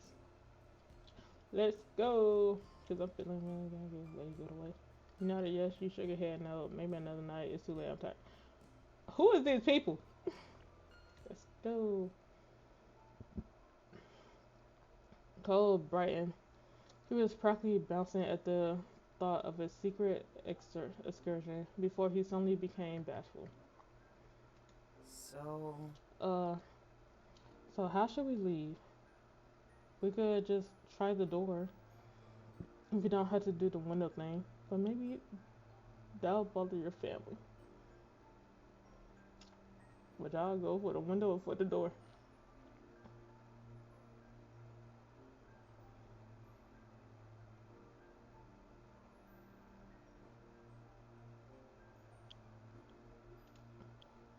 We both chuckled at how awkward it would be if your mom's, or worse, Liz, saw you going on a midnight firefly catching trip.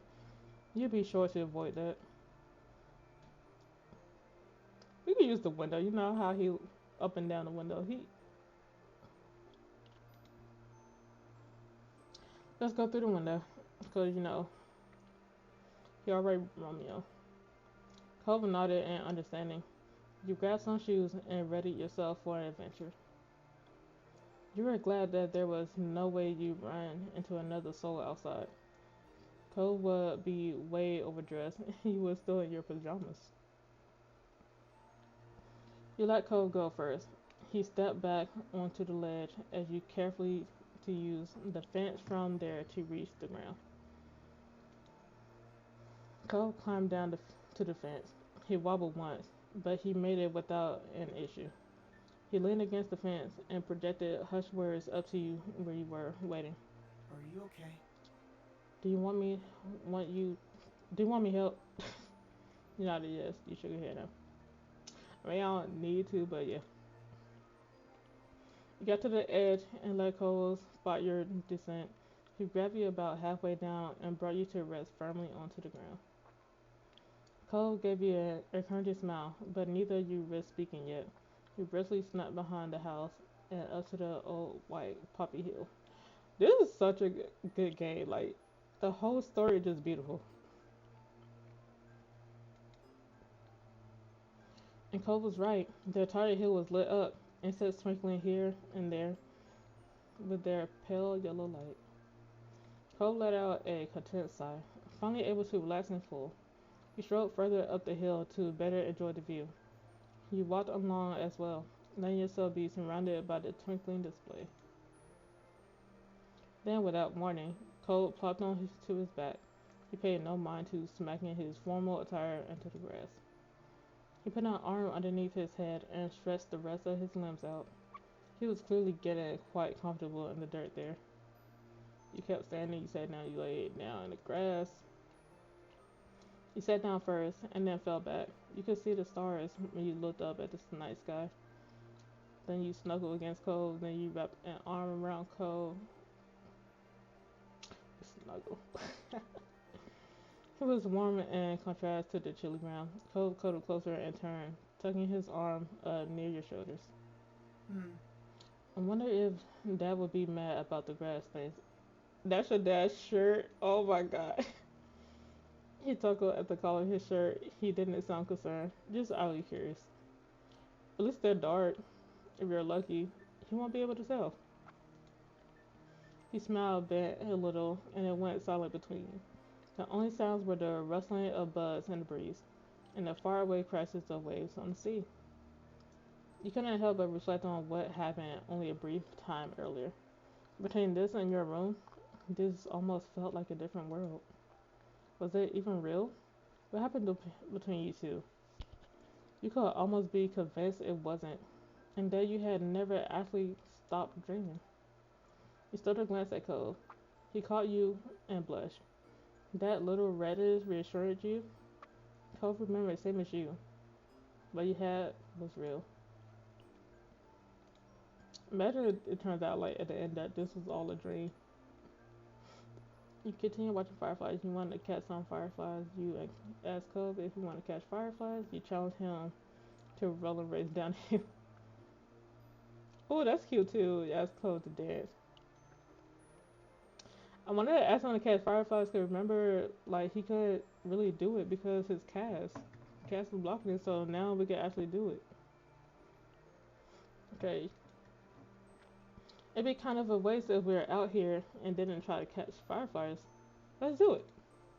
Cole turned his head towards you with a bent grin. I think that sounds like a plan. We smiled at each other, and Cole rolled his fancy sleeves up. Then he clambered up to his feet, full of bugs catching enthusiasm. You got up and brushed off your clothes. A pesky blade of grass tried to stay tucked into your back, with simultaneously nods of your head. You both ran around the hill, trying to take a hold of the flying creatures. Every so often, one of you would succeed, like the children you once were. You would race over to the other to show off your catch. What had actually changed? The fireflies was as bright as ever, and you laughed together the entire time. The hour grew late, and the fireflies mostly dispersed, until only a few stragglers remained. Then even the blink of out of sight, leaving you alone with Cove and your thoughts. Cove stole a second to release the words that had been filling his head during the quiet. I love you, Nova. I love you too. He felt a great deal of happiness. Cove's expression was completely open, honest, and full of sincerity. He meant every word. He truly loved you. No matter how much it didn't seem real yet, it was. It felt as though this was a night that would never end, but you knew it would have to, all too soon.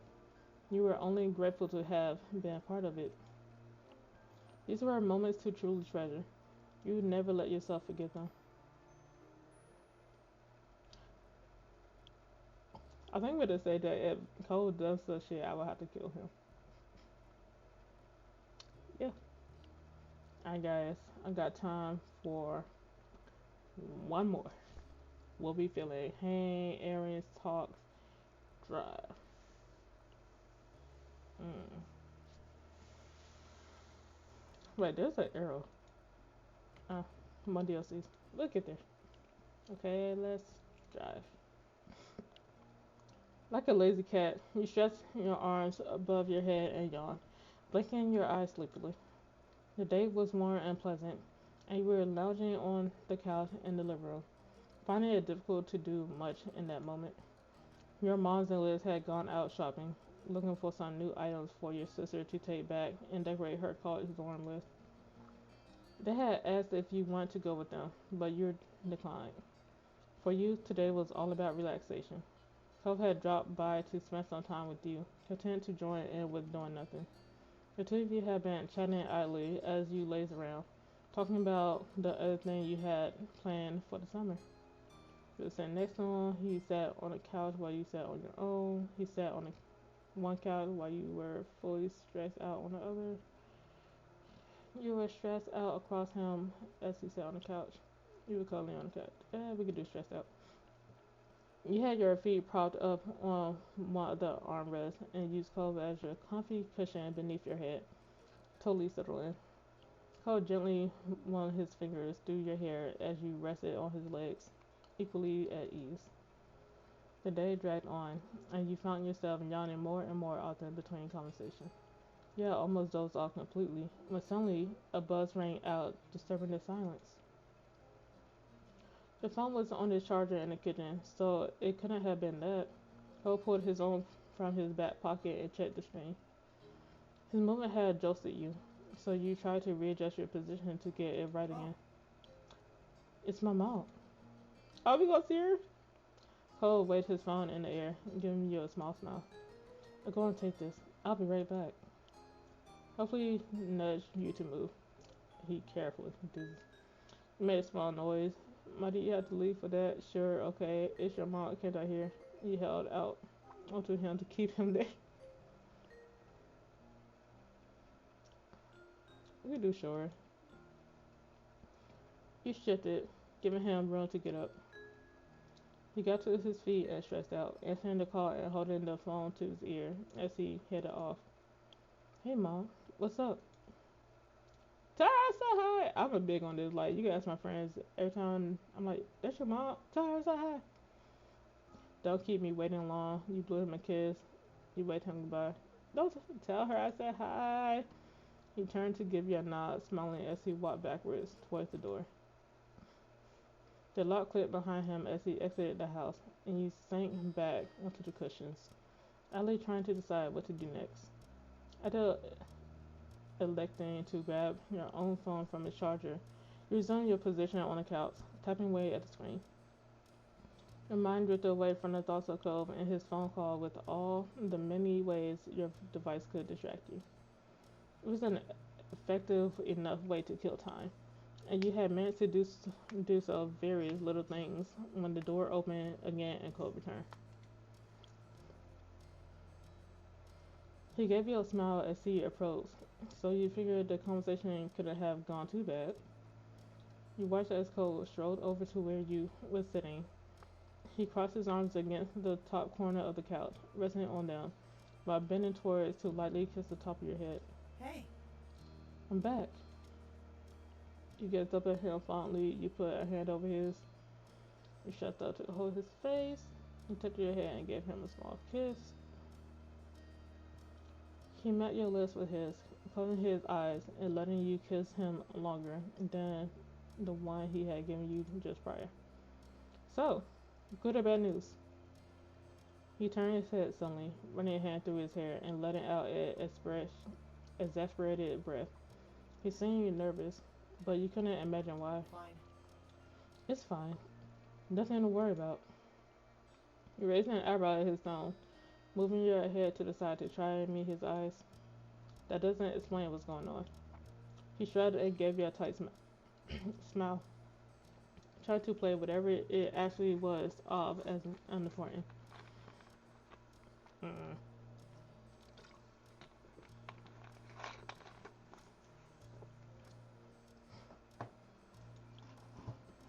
There's nothing going on. Just stuff I can deal with later. Some other time. He was transparently avoiding the truth, and you stared back at him seriously, an indication that you weren't going to ignore what he was doing.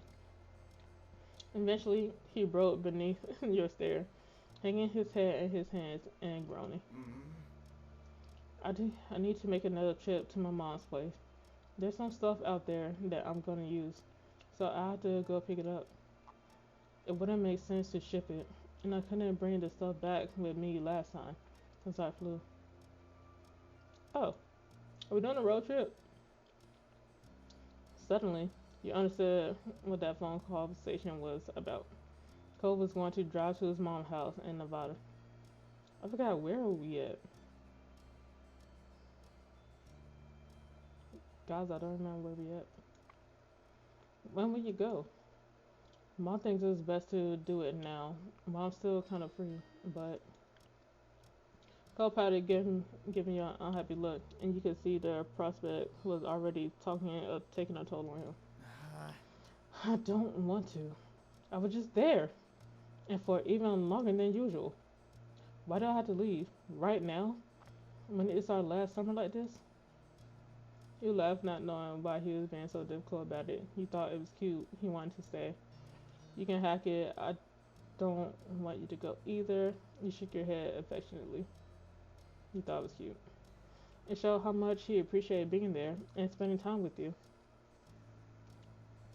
Looking up again, you met his bright aquamarine eyes, finding a sad smile settling on his lips.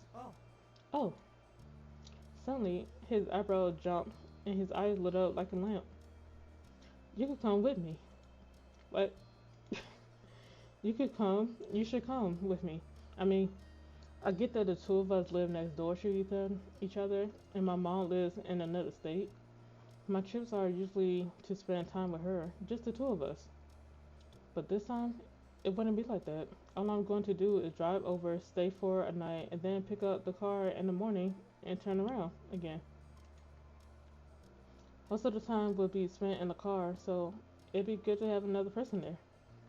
Plus, you'll have the chance to see my mom again, in her place. Maybe we could even find something cool to break on the way. You couldn't stop yourself from laughing at the enthusiasm. He blushed a little, remaining himself in. Please? I just feel like it could be fun. Please, could you think about it? I'd love to. When did we leave? I'll let my moms know.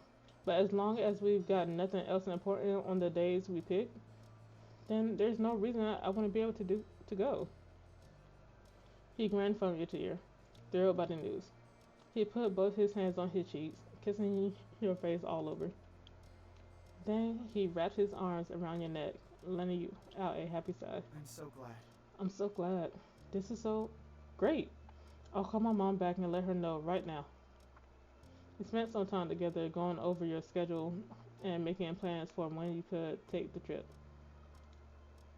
You need to fit it around both your work schedules, which took a bit of doing, but came together in the end.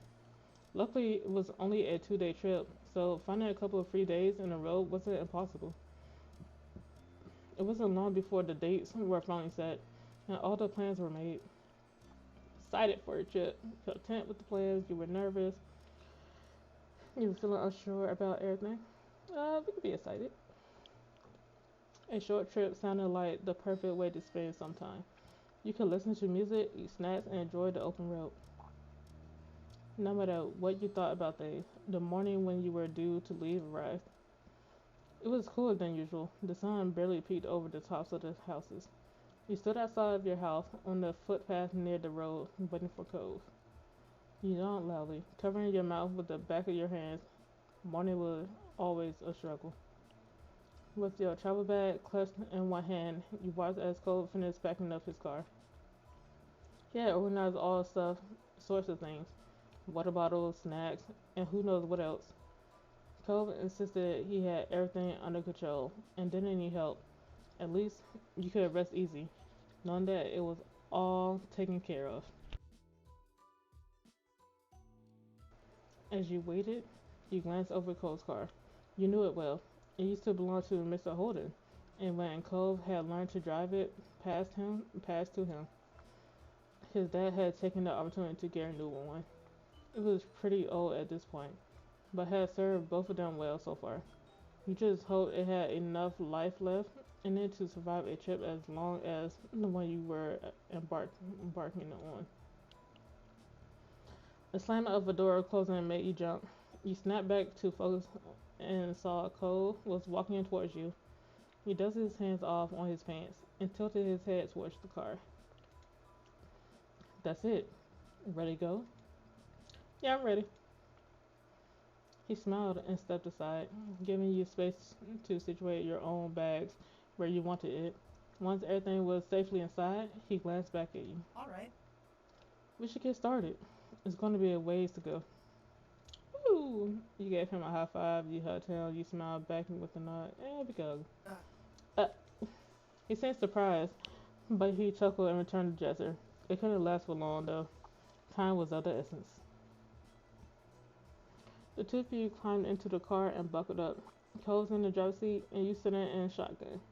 His eyes moved to you. thank you. Thanks for coming on this trip with me. Hey, I'm doing this for me too. It'll be fun. After checking the mirrors and starting the engine, you pulled out of the driveway and the trip began. With a small sigh, you got cozy in your seat and watched the familiar houses in your neighborhood pass by. Cole reached over to turn on the radio. A cackle of static mixed with the odd snippets of songs filled the car as he flipped through the stations. Mr. Holden's car was in good condition, but it was, well, older. There was no way to plug in a phone to play music, so the radio had to do. Eventually, he set up a classic rock station before sitting back and resting both hands on the wheel. Is this okay? Yes, you know I like that. Yeah, it works. You know it. Can I change it? I'd rather. Yes, you know what I like. He smiled, happily with the answer. Time flew by, and with it, the scenery outside your window became more and more unfamiliar. Neither of you spoke for a good long while, but the quiet was comfortable. You had become all too used to each other's company over the years.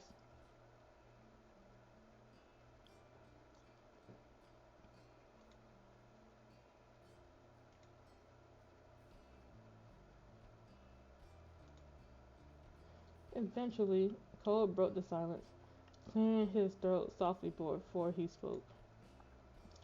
It's been too long since you and I have spent time with my mom. I know she still comes to the neighborhood sometimes, but it's not even once a year. I'm always going to hers. I'm happy the two of us are doing this. Yeah, me too. Your elbow resting on the windowsill, you gaze out at the world that would slowly come to life as the morning rolled on by. The sun climbed higher in the sky. Luckily, the sunbeams weren't going right into your eyes. Hey, hey, do you mind reaching back for me? Cole gave you a sidelong glance as he drove, indicating with a nod of his head and a tiny smile. I want some chips. The salt and vinegar ones. That's a great flavor. I don't know how you can eat that. You didn't have a comment. That's a good flavor. I love salt and vinegars. Right? Right? Eat whatever you want to. I brought a bunch of everything. Stretching out the seatbelt to give yourself space, you twisted in your spot and reached in the bag holding the snacks. It took a bit of effort to sort through the collection of goodies stuffed inside, but eventually the bag of chips crinkled beneath your fingers as you pulled them out and sat back in your seat. Here, thanks. Do you mind opening it? His eyes lit up at the prospect of the snacks, and you shook your head in amusement, popping the top of the bag. You poured a few chips into his hand. You held the bag open outwards to him. Want me to feed them to you? You know your hands are busy. His eyes widened, that hint of a blush creeping over his cheeks, but he steadfastly continued to face the road. I Steadfastly. Uh, no, that's okay. How dare you ruin my opportunity? Can you just pour a few into my hands? Yeah, sure. Thanks. Cove held out one outstretched hand. You did your best to have the chips fall into his palms, but some did end up on the floor. After that, you rolled up the top of the bag and stowed the chips safely back in the back again. When he turned to the front, it was to find Cole crushing the fistful of chips into his mouth, crunching loudly. He wiped his hands on his pants absentmindedly before gripping the wheel and spilling crumbs all over the place. You're like a little kid. You laughed at that. How can you eat that much at once? I'm impressed. You had no reaction to it. Yeah, we could laugh. Ha ha ha. Yeah. You couldn't stop the amused sound that escaped you. When Cole raised a questioning eyebrow, you simply shook your head.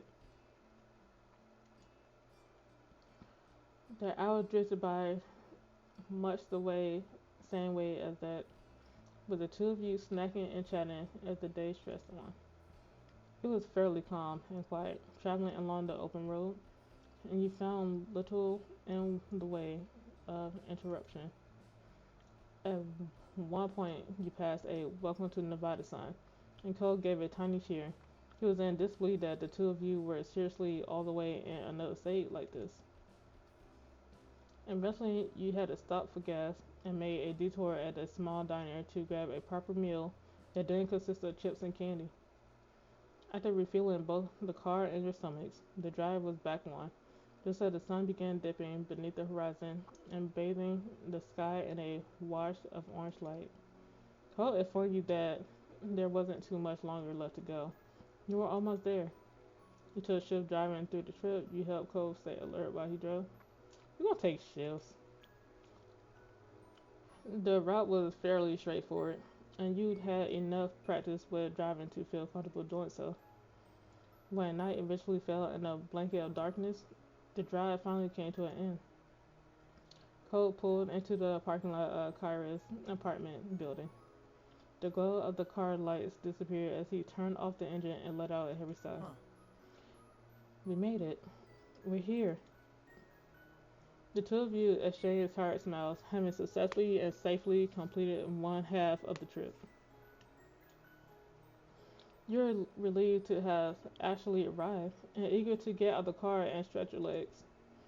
You took the stairs up to the building together. After a knock, you were abruptly met by a flash of green hair as Kyra opened the door and immediately took her son in her arms. Cove. There he is, my gigantic baby boy. She squeezed him for a moment and then pulled back so she could examine his face. Are you even taller than the last time I saw you? Cole gave you a look and rolled his eyes amusedly as she patted the top of his shoulders proudly. You say that every time I'm here. It doesn't even make sense right now. My last visit wasn't that long ago. Kara simply laughed before letting him go fully and ushering the two of you into her apartment. Then she turned to you, a wide grin pulling at her lips. Nova, it's so nice you came along with it. Along with. And as a bonus, you both arrived in one piece. I like her hair. It's good to see you, Kyra. It's been too long. Kara beamed at you both, and while you would have loved nothing more than to settle down and rest after the drive, you could see she wasn't going to let you go that easily. So? So, how was the trip? I admit, I was just, I was just a pinch worried. Oh no, I'm struggling.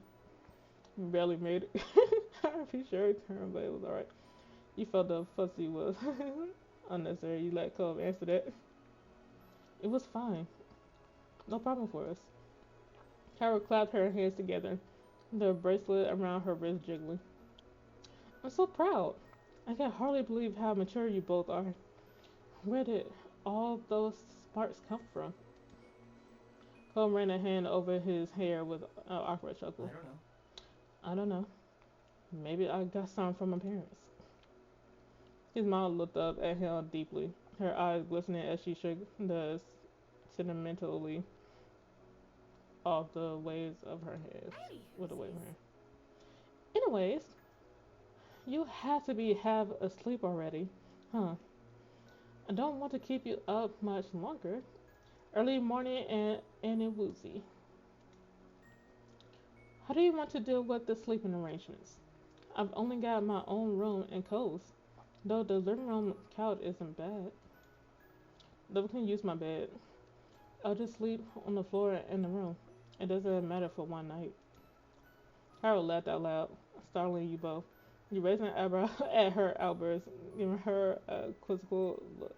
But I feel like she's gonna make somebody sleep in the living room, somebody sleep in the room. Oh, you're gonna have to sleep in.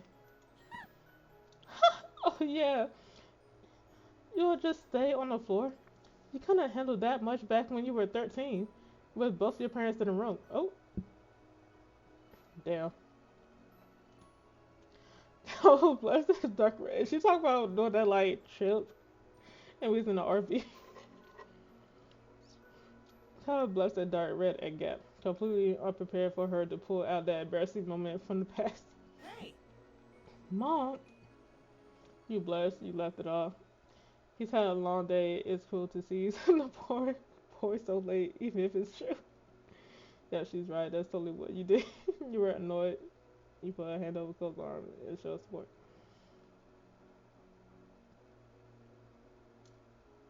Why does it this?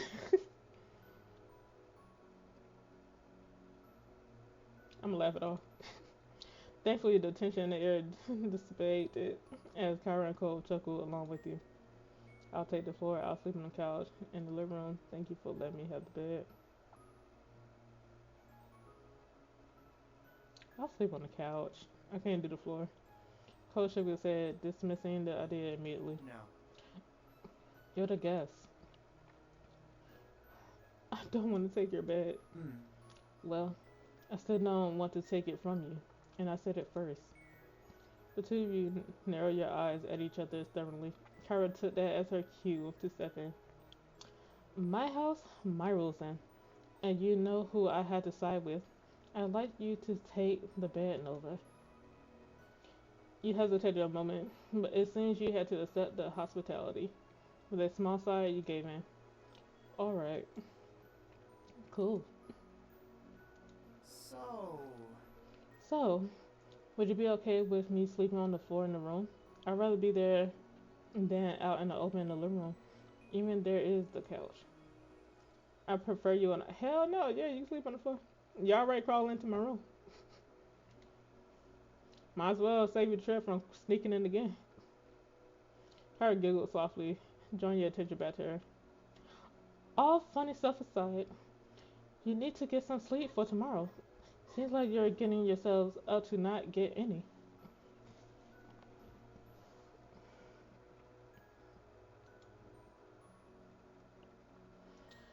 I know that sounds really captious, but I'm a mom. I had to say these things. Come on, we're not little kids having a sleepover. We're as responsible adults. Right, Nova? Sure. Very responsible. No, we're not. Well, I am Cove though.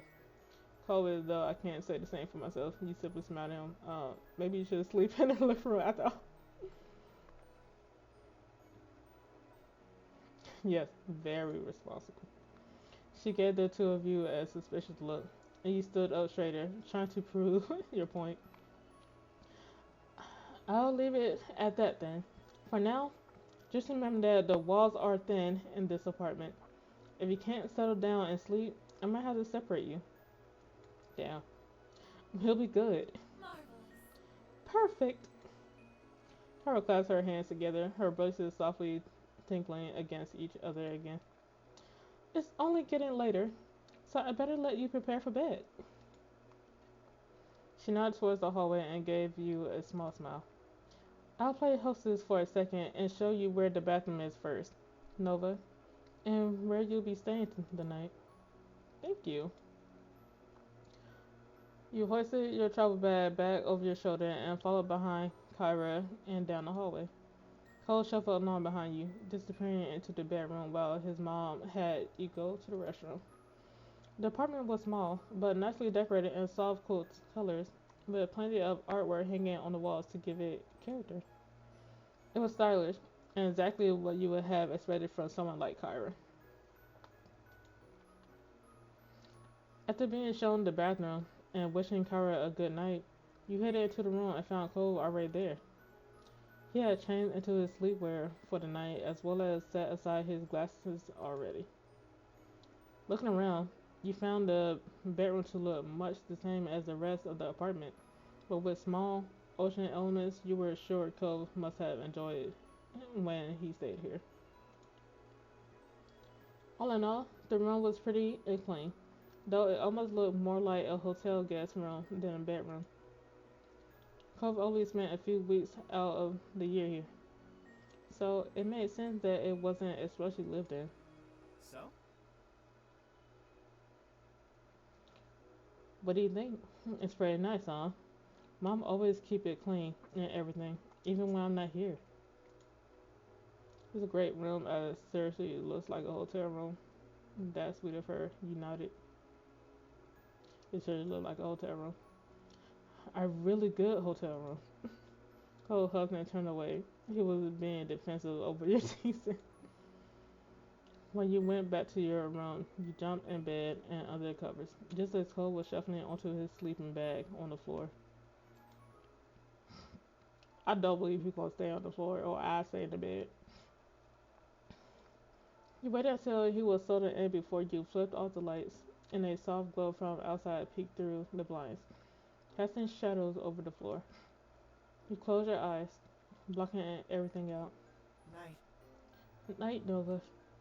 Good night. Sleep tight. Don't let the bugs blow by. Goodbye. The room grew quiet as the two of you would wound down for the night, and you found yourself listening to the sound of the city outside the window. The noise out there was so different to what you were used to back home. Cars zooming past and people out having fun, instead of crashing waves and the ocean winds cocooning your house in an embrace. Cole shifted around in his sleeping bag, making the fabric crinkle loudly. I've outgrown this thing. I should have checked it earlier, but the trip was kind of short notice. Are you really sure you don't want the bed? Why don't we share? Why don't we share? It's big enough. Cove inhaled deeply. The fabric of his sleeping bag crinkled loudly as he fidgeted beneath. I told my mom I was going to stay on the floor. He frowned, wondering when that had ever stopped him before. For real. Did you really plan on going through with that? Mm, no. You hesitated a little, the silence stretching between you. You couldn't help but smile to yourself. You knew him well. The sleeping bag rustled again, and through the dim lit, you saw him stand and head towards the bed. He took in a deep breath as he ran his hands across the top of his blanket, gathering his nerves as his eyes met yours. He's so cute, adorable. Oop, I did it again. And then he paused, head tilted to the side, as if silently asking permission. Well, what are you waiting for? You shuffled over to make room for him as he pulled the bedding up and crawled beneath the covers, leaving the two of you close together, but not quite touching. He exhaled a heavy breath as he lay down on his side, his head getting comfy on the pillow next to yours. You smiled softly through the dark, thinking that it felt good to have him so close. You felt better when he was around. He raised his fingers and delicately brushed the tips of your cheeks, drawing a shaky sigh from your lips. His touch was warm and feather-light, making sure you feel tingly all over. When his eyes met yours again, you found yourself lost in them, the world becoming still and silent around you. Then he froze, his muscles tensing as he closed up like a clam, and his breath hissed in his throat. He attempted to whisper something, but it was completely lost on you. Why every time he whispers, I don't hear nothing. He was whispering, mumbling the last time. With that having to suffice as a warning, Cole jumped out of the bed and crouched down to the floor, his head held in his hands as he took in a few deep, stuttering breaths. You bolted upright in the bed, staring down at him with a mixture of alarm and bemusement. Are you okay? I'm always like this. I thought it would feel. I thought it would feel like it did before when we were younger, but it's different now. I'm sorry, Nova. Really sorry. I'm just so. He panted deeply in and out, as though he had just finished running a tired marathon. After finally steadily his breath, After finally steadying his breathing into a normal rhythm, he crawled back into his sleeping bag and huddled down on the floor, his back turned to you. Oh, sorry. You understood, you were disappointed, you were amused, you were not pleased. It was kind of flattering, you were amused. That was close for you. He usually needed at least one trial run before he could take the kind of step forward. We can always try again another night. You don't need to apologize. Thank you for trying. I'm not surprised that this happened again. You don't need to apologize. He made a small noise, acknowledging that he heard you, but said no more. With the event over, you laid back down in bed, alone for the night. The next day dawned, bringing with it the sounds of birds chirping happily outside the window. You opened your eyes slowly, none of them adjust to the light as you tried to recall where you were and remember the unfamiliar sight of Cole's second bedroom. On your own, you reached over to turn off the alarm you set. Cove had nudged you awake. Rise and shine, Nova. Cole shook your shoulder, and you groaned dramatically and buried your head beneath your pillow. Mm, 5 more minutes. No way. No way. We gotta get started. Sitting up in bed, you let out a yawn and stretched out your arms above your head. You still felt pretty groggy. You felt okay. You were quite refreshed, at least groggy. You were used to sleeping in longer than this, and the late night hadn't helped. Morning. The two of you were on completely different wavelengths right now. You pull yourself out of bed, grabbing a fresh change of clothes and your toiletries before heading to the bathroom. After all that, you met Cole back in his room. He was sitting on the floor when you entered, sorting through a bunch of stuff in the box, determining what to bring and what to leave behind. Hey, Hey. hey, can you pull out the stuff in the drawers? He nodded, though he hadn't even looked up from his desk, so you knew he wouldn't have seen it. Heading over to his drawers, you started the task of taking out various items and setting them on the ground in front of Cole.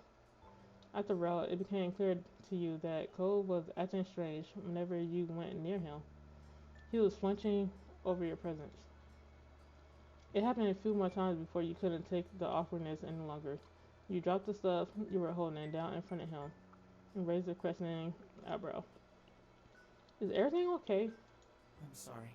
Yeah, I'm sorry. I'm just. I'm sorry about last night. Again. He quietly squeaked the second part of his thoughts about not staying in bed with you. I thought. I know you tried not to mind or be mad at me, but I wish I didn't have to make you accept me backtracking all the time. Sir, you ready when you're ready. He swallowed thickly, struggling to find the right words to explain himself. I do think it felt nice. Really, really. It's just also not bad, but good in a convenient way. I mean, Laying together like that, being so close, it gets too hot. His cheeks flushed with color and he immediately trailed off, his eyes firmly fixed on the floor. I get it. You would stay the whole night next time, right? It was that intense for you, huh? Maybe I'm the one who should apologize. I'm sorry to bother you. Yeah, it's annoying, but it's what I signed up for with you. Do better next. That is so fucking mean. You know that ain't accepting. Maybe I should apologize. His eyes widened. A pink tinge creeped onto his cheek before he could duck his head enough to hide it. well, Just, just don't worry about it. You don't need to do anything. Let's get back to the packing. Is it more or less resolved? You went to grab some more items as Cole focused on the box in front of him once again. Oh, hey, look at this. When you turned towards the sound of Cole's voice, you found him digging through one of the drawers beneath the bed. neat. Here's something. It definitely needs brain. Neat. Pinning your head, you got a better glance of what he was holding. An old yellowing book. When he opened it, there was a few dried pressed flowers between the pages. Those had been gifts you given to him for his mom's place, something for him to remember you by, and to make him time here less lonely. You kept them the whole time. You don't have to hold onto those flowers. Yes, you do. I was only lending you those. I think I'll take them back now. It's adorable that you care so much for them. You started to feel emotional. Of course, you should take them.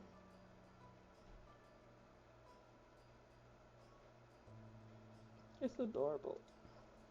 He sighed, glancing between you and the items in his hand. They bring back some good memories. A faint blush of color crept over his cheeks, and he looked away quickly. It's nice. These are special. It was important, having a piece of you with me when we were apart. I feel the same way. That's why I gave them to you. Cole smiled, pleased that he was feeling was mature. But then the expression became more amused. And did you keep the souvenirs I brought back?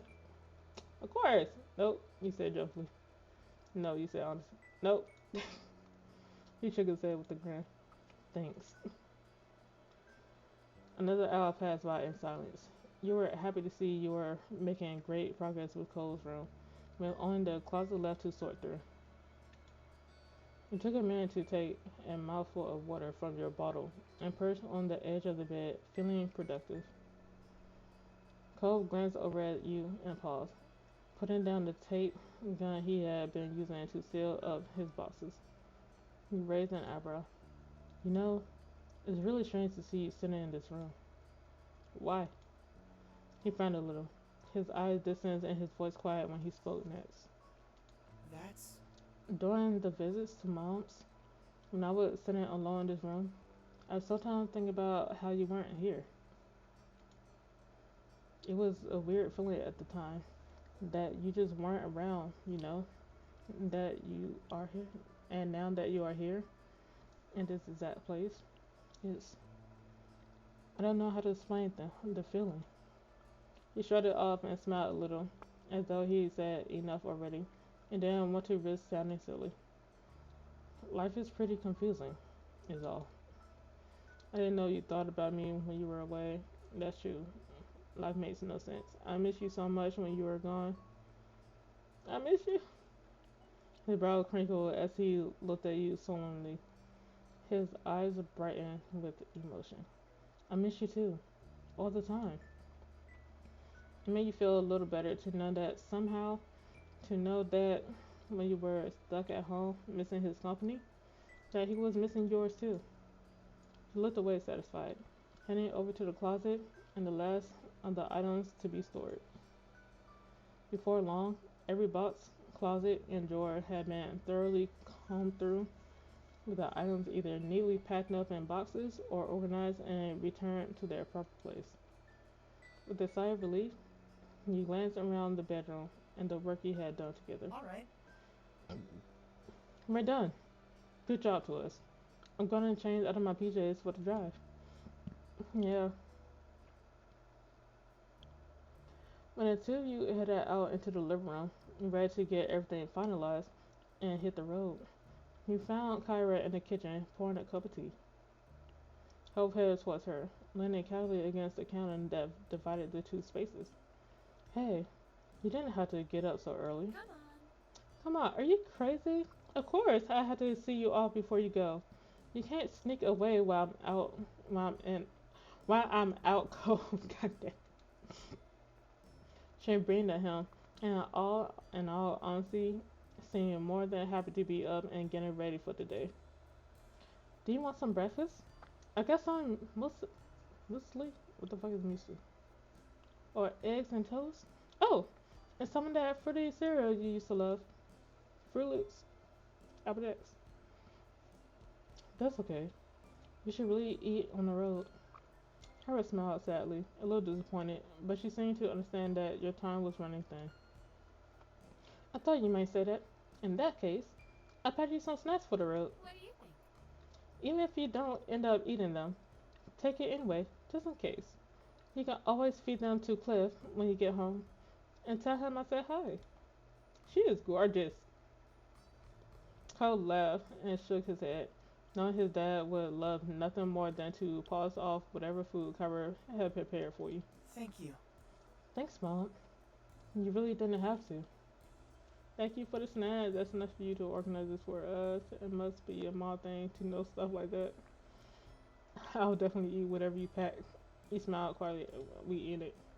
You better say something for me too. No promises. Carrie giggled, handing her mouth behind her hand. There's plenty of food for both of you. She returned your smile with one of her own before putting her cup of tea aside. Well, I'll help you get to the car pack. Sure. Sure, thanks. The three of you got a move on, taking the boxes from Cole's bedroom and heading down to fill the backseat of the car, until there was barely an inch of space left in the back of the trunk. The back and trunk. Damn.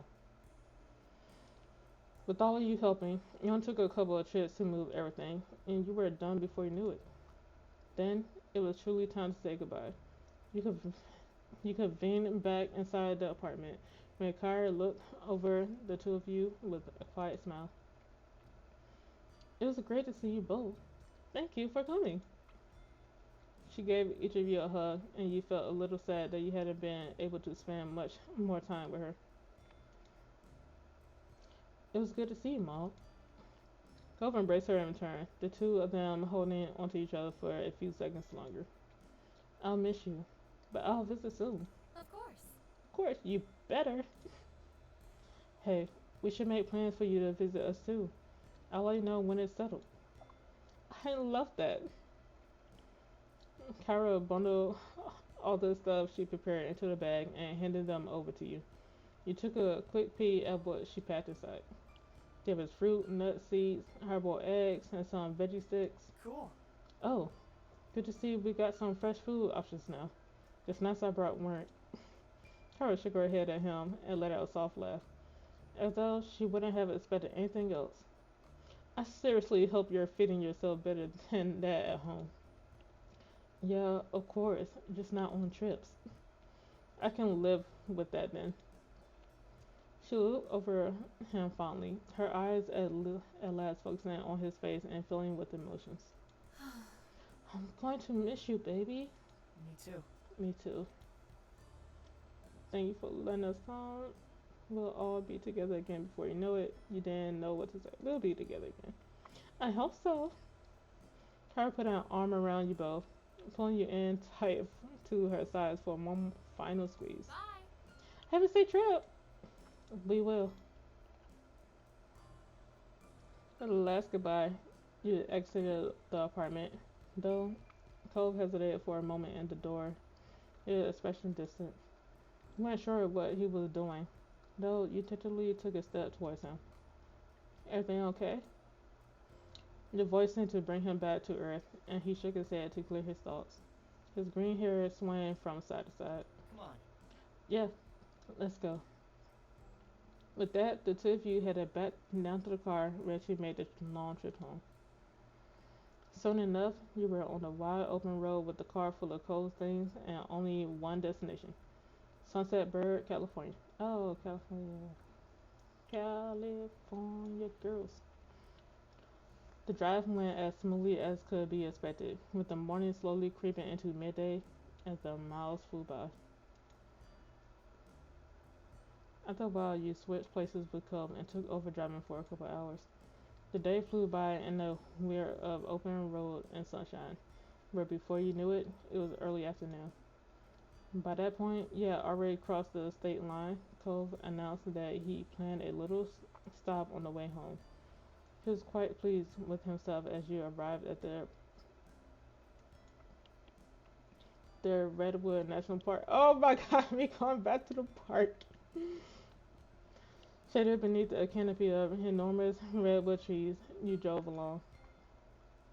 When Cole parked the car, you pushed the door to get out, and the first thing you did was look up. Enormous redwood trees surrounded you on all sides, their massive trunks shooting straight up and into a canopy of foliage overhead. There were too many of them to count, stretching on and on as far as you can see. You squinted against the sunlight that was peeking through the leaves and dancing on the paths around you. It's great, right? He smiled at you from over the roof of the car before glancing around the place fondly. Remember the trip our families took here the one summer?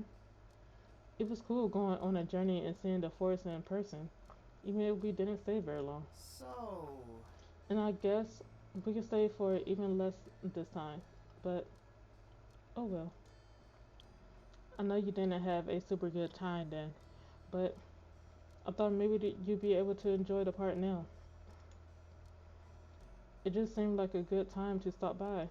Who knows when we'll get another chance. His voice got a little softer at the end. It seemed to be bittersweet for him, being in a place he was so fond of but not having a time to appreciate it fully.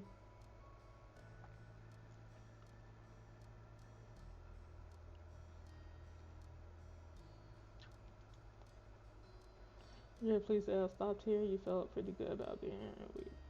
Please. It was a beautiful place to stretch your legs and take in some fresh air. Thanks for bringing here. There'll be more chances in the future, I promise. It's better than to taking a break at a gas station. Right about that one. I'll put up you for the trees. I'll put that's god damn. Okay, so when we do the like mean playthrough, oh my, this might hurt my heart. There'll be more chances, I promise. Cole smiled, shoving his hands in his pocket and dipping his head. I'm gonna hold you to that. The two of you walked around for a while, completely dwarfed by the sheer scales of the redwoods. It kind of put your view of yourself and everything in a strange perspective.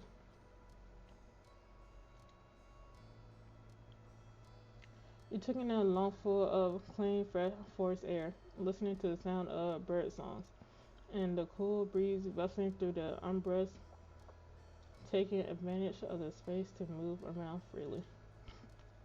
However, you felt about being there. It was a totally different scene than sitting in that old car for hours and hours. You wrapped an arm around Cove. You shook Cove's hand. You felt Cove nudge your hand. We're gonna wrap it around. He relaxed into your touch and smiled at you fondly, enjoying their closeness. Being here again, you couldn't help but reminisce on what else had happened during the trip you had taken here all that time ago. There were a lot of things that happened that had reminded you of it recently. You looked over at Cole, who seemed to be lost in the peace of the place, and you wondered if any of it crossed his mind. Smiling at the sight, you thought back on what had been a highlight of that long gone vacation. You know, we spent the night locked together. Elizabeth teased us mercilessly on that trip, remember? Our family was so close. Remember how a bird stole your dad's one?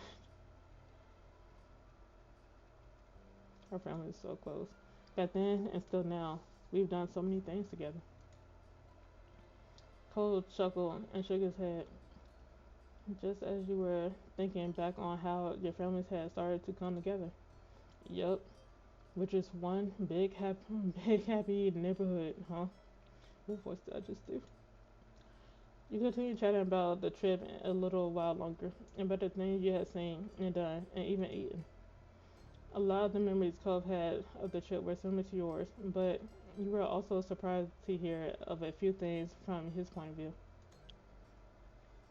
So much had happened that there was no shortage of things to talk about. The place certainly had a nostalgic quality about it.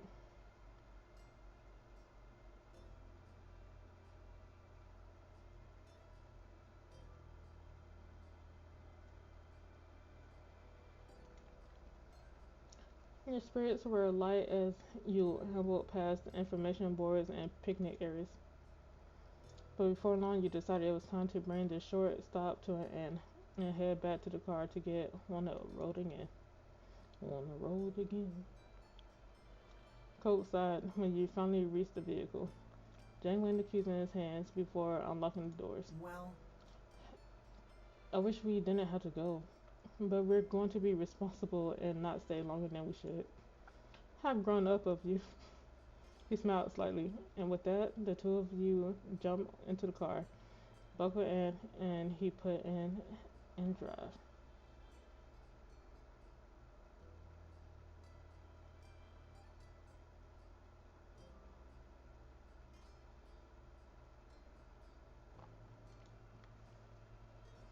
You were getting closer and closer to town as the sun started settling.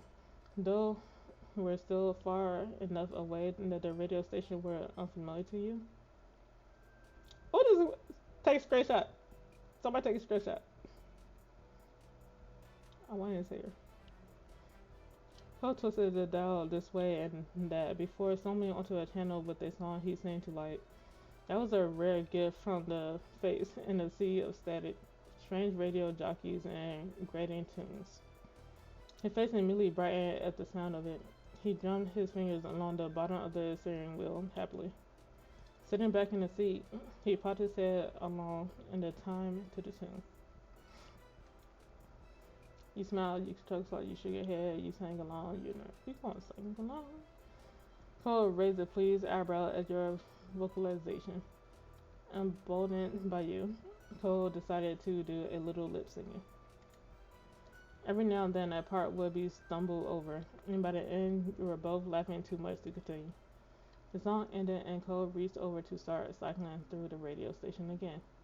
Upon finding nothing tolerable, he flipped the dial off in defeat and leaned back in his seat with a sigh. You rested your head on your hand and stared out the window as the sky darkened, watching the landscape slowly melt into more familiar views. The miles went on, and any energy you had earlier was beginning to drain away. You imagine home and your family. You've been there together soon.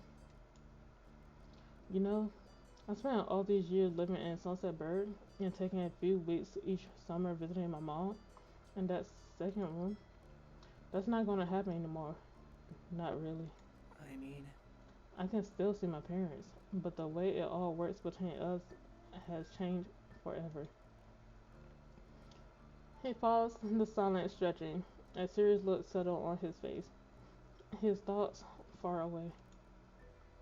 I'm excited to be on the brink of real adulthood. Girl, no, you don't. Don't be excited. It's horrible. Would not recommend. 0 out of 10. I'm worried about how things will be in the future. I feel the same about my parents too. You should lighten up. So many things will be different. I hope I'm ready for it. Cole's mouth pulled into a tight line, and he gave a small nod. You just got the feeling that he understood how you felt. Cole stared straight ahead, down a long, long road. The past looked like it never end from where you were, but that wasn't true. Eventually, he found a few more words to say. I'm so glad. I think it's good we were able to do this trip without any parents or chaperones. It was just us. We did it all. I don't know. I feel a little more independent now, a little more ready for what's ahead. Keep that feeling. Right. I felt ready for a while now. I'm not sure I'll ever be ready. We ain't gonna respond to that one. The topic seems to wear on Cole, and he made an attempt to find something else to speak on. So I'm kind of sad about getting back. I'm gonna miss having you right here tonight, right there tonight. Sir, you always sneak in my room. Ain't nothing going to change about that. He cleared his throat quietly. Those said nothing more. You smiled to yourself a little at hearing him say something like that out loud. I'm gonna miss it too. And with the feeling confirmed as mutual, the two of you fell into a comfortable silence. The sky outside grew ever darker as the hours passed by, the stars blinking on like tiny fireflies painted onto a canvas of blue. The scenery continued to transition between open roads, industrial areas, and beach towns, becoming increasingly recognizable as time went on. You felt somewhat disconnected from the world around you as you watched it through your window, your tired mind growing hazy. It was strange, reflecting and feeling, but peaceful nonetheless. Soon enough, the world would return to you, and you would find your feet firmly on the ground. It couldn't be helped. The adventure would end, life could continue, but your memories will linger on. Oh my, yeah, I really like this game. This game be deep, but girl, don't grow up. I'm telling you, being an adult is ghetto. And would not recommend.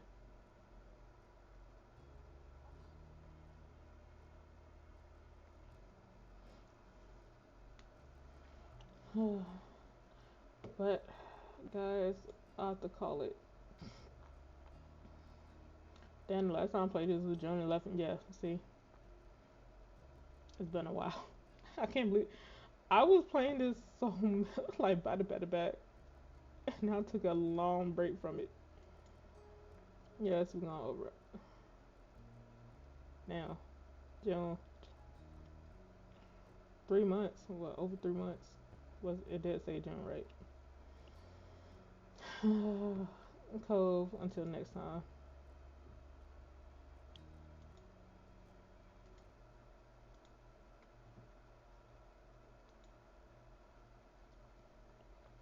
But guys, that was so much fun. We got to see Cove again. Cove, I promise you, we're not going to be gone for that long again. Cause I do have plans. I do want to, cause you can play other characters than Cove. Like there's other people that you can play on, and then plus, of course, the DLCs that I'll try to get as well. I just want to do a playthrough without the DLCs first. But that's fun. I hope you guys have a good time and a good enjoyed the stream. You know, we went to a little fancy dinner party where they barely give you any food for a high as $150 ticket, but it's for a good cause. It was for the orcas. We got all dressed up and our big sister helped us. That was fun. We on a drive. We saw Kara again. Yeah, if only we could see his dad. Jesus Christ. But I hope you guys have a good rest of your week. I will see you at some point. Maybe you already know how it is with me. I will try to get better. I promise. But bye, pack. Have a good day, night, whichever you at, and a good weekend.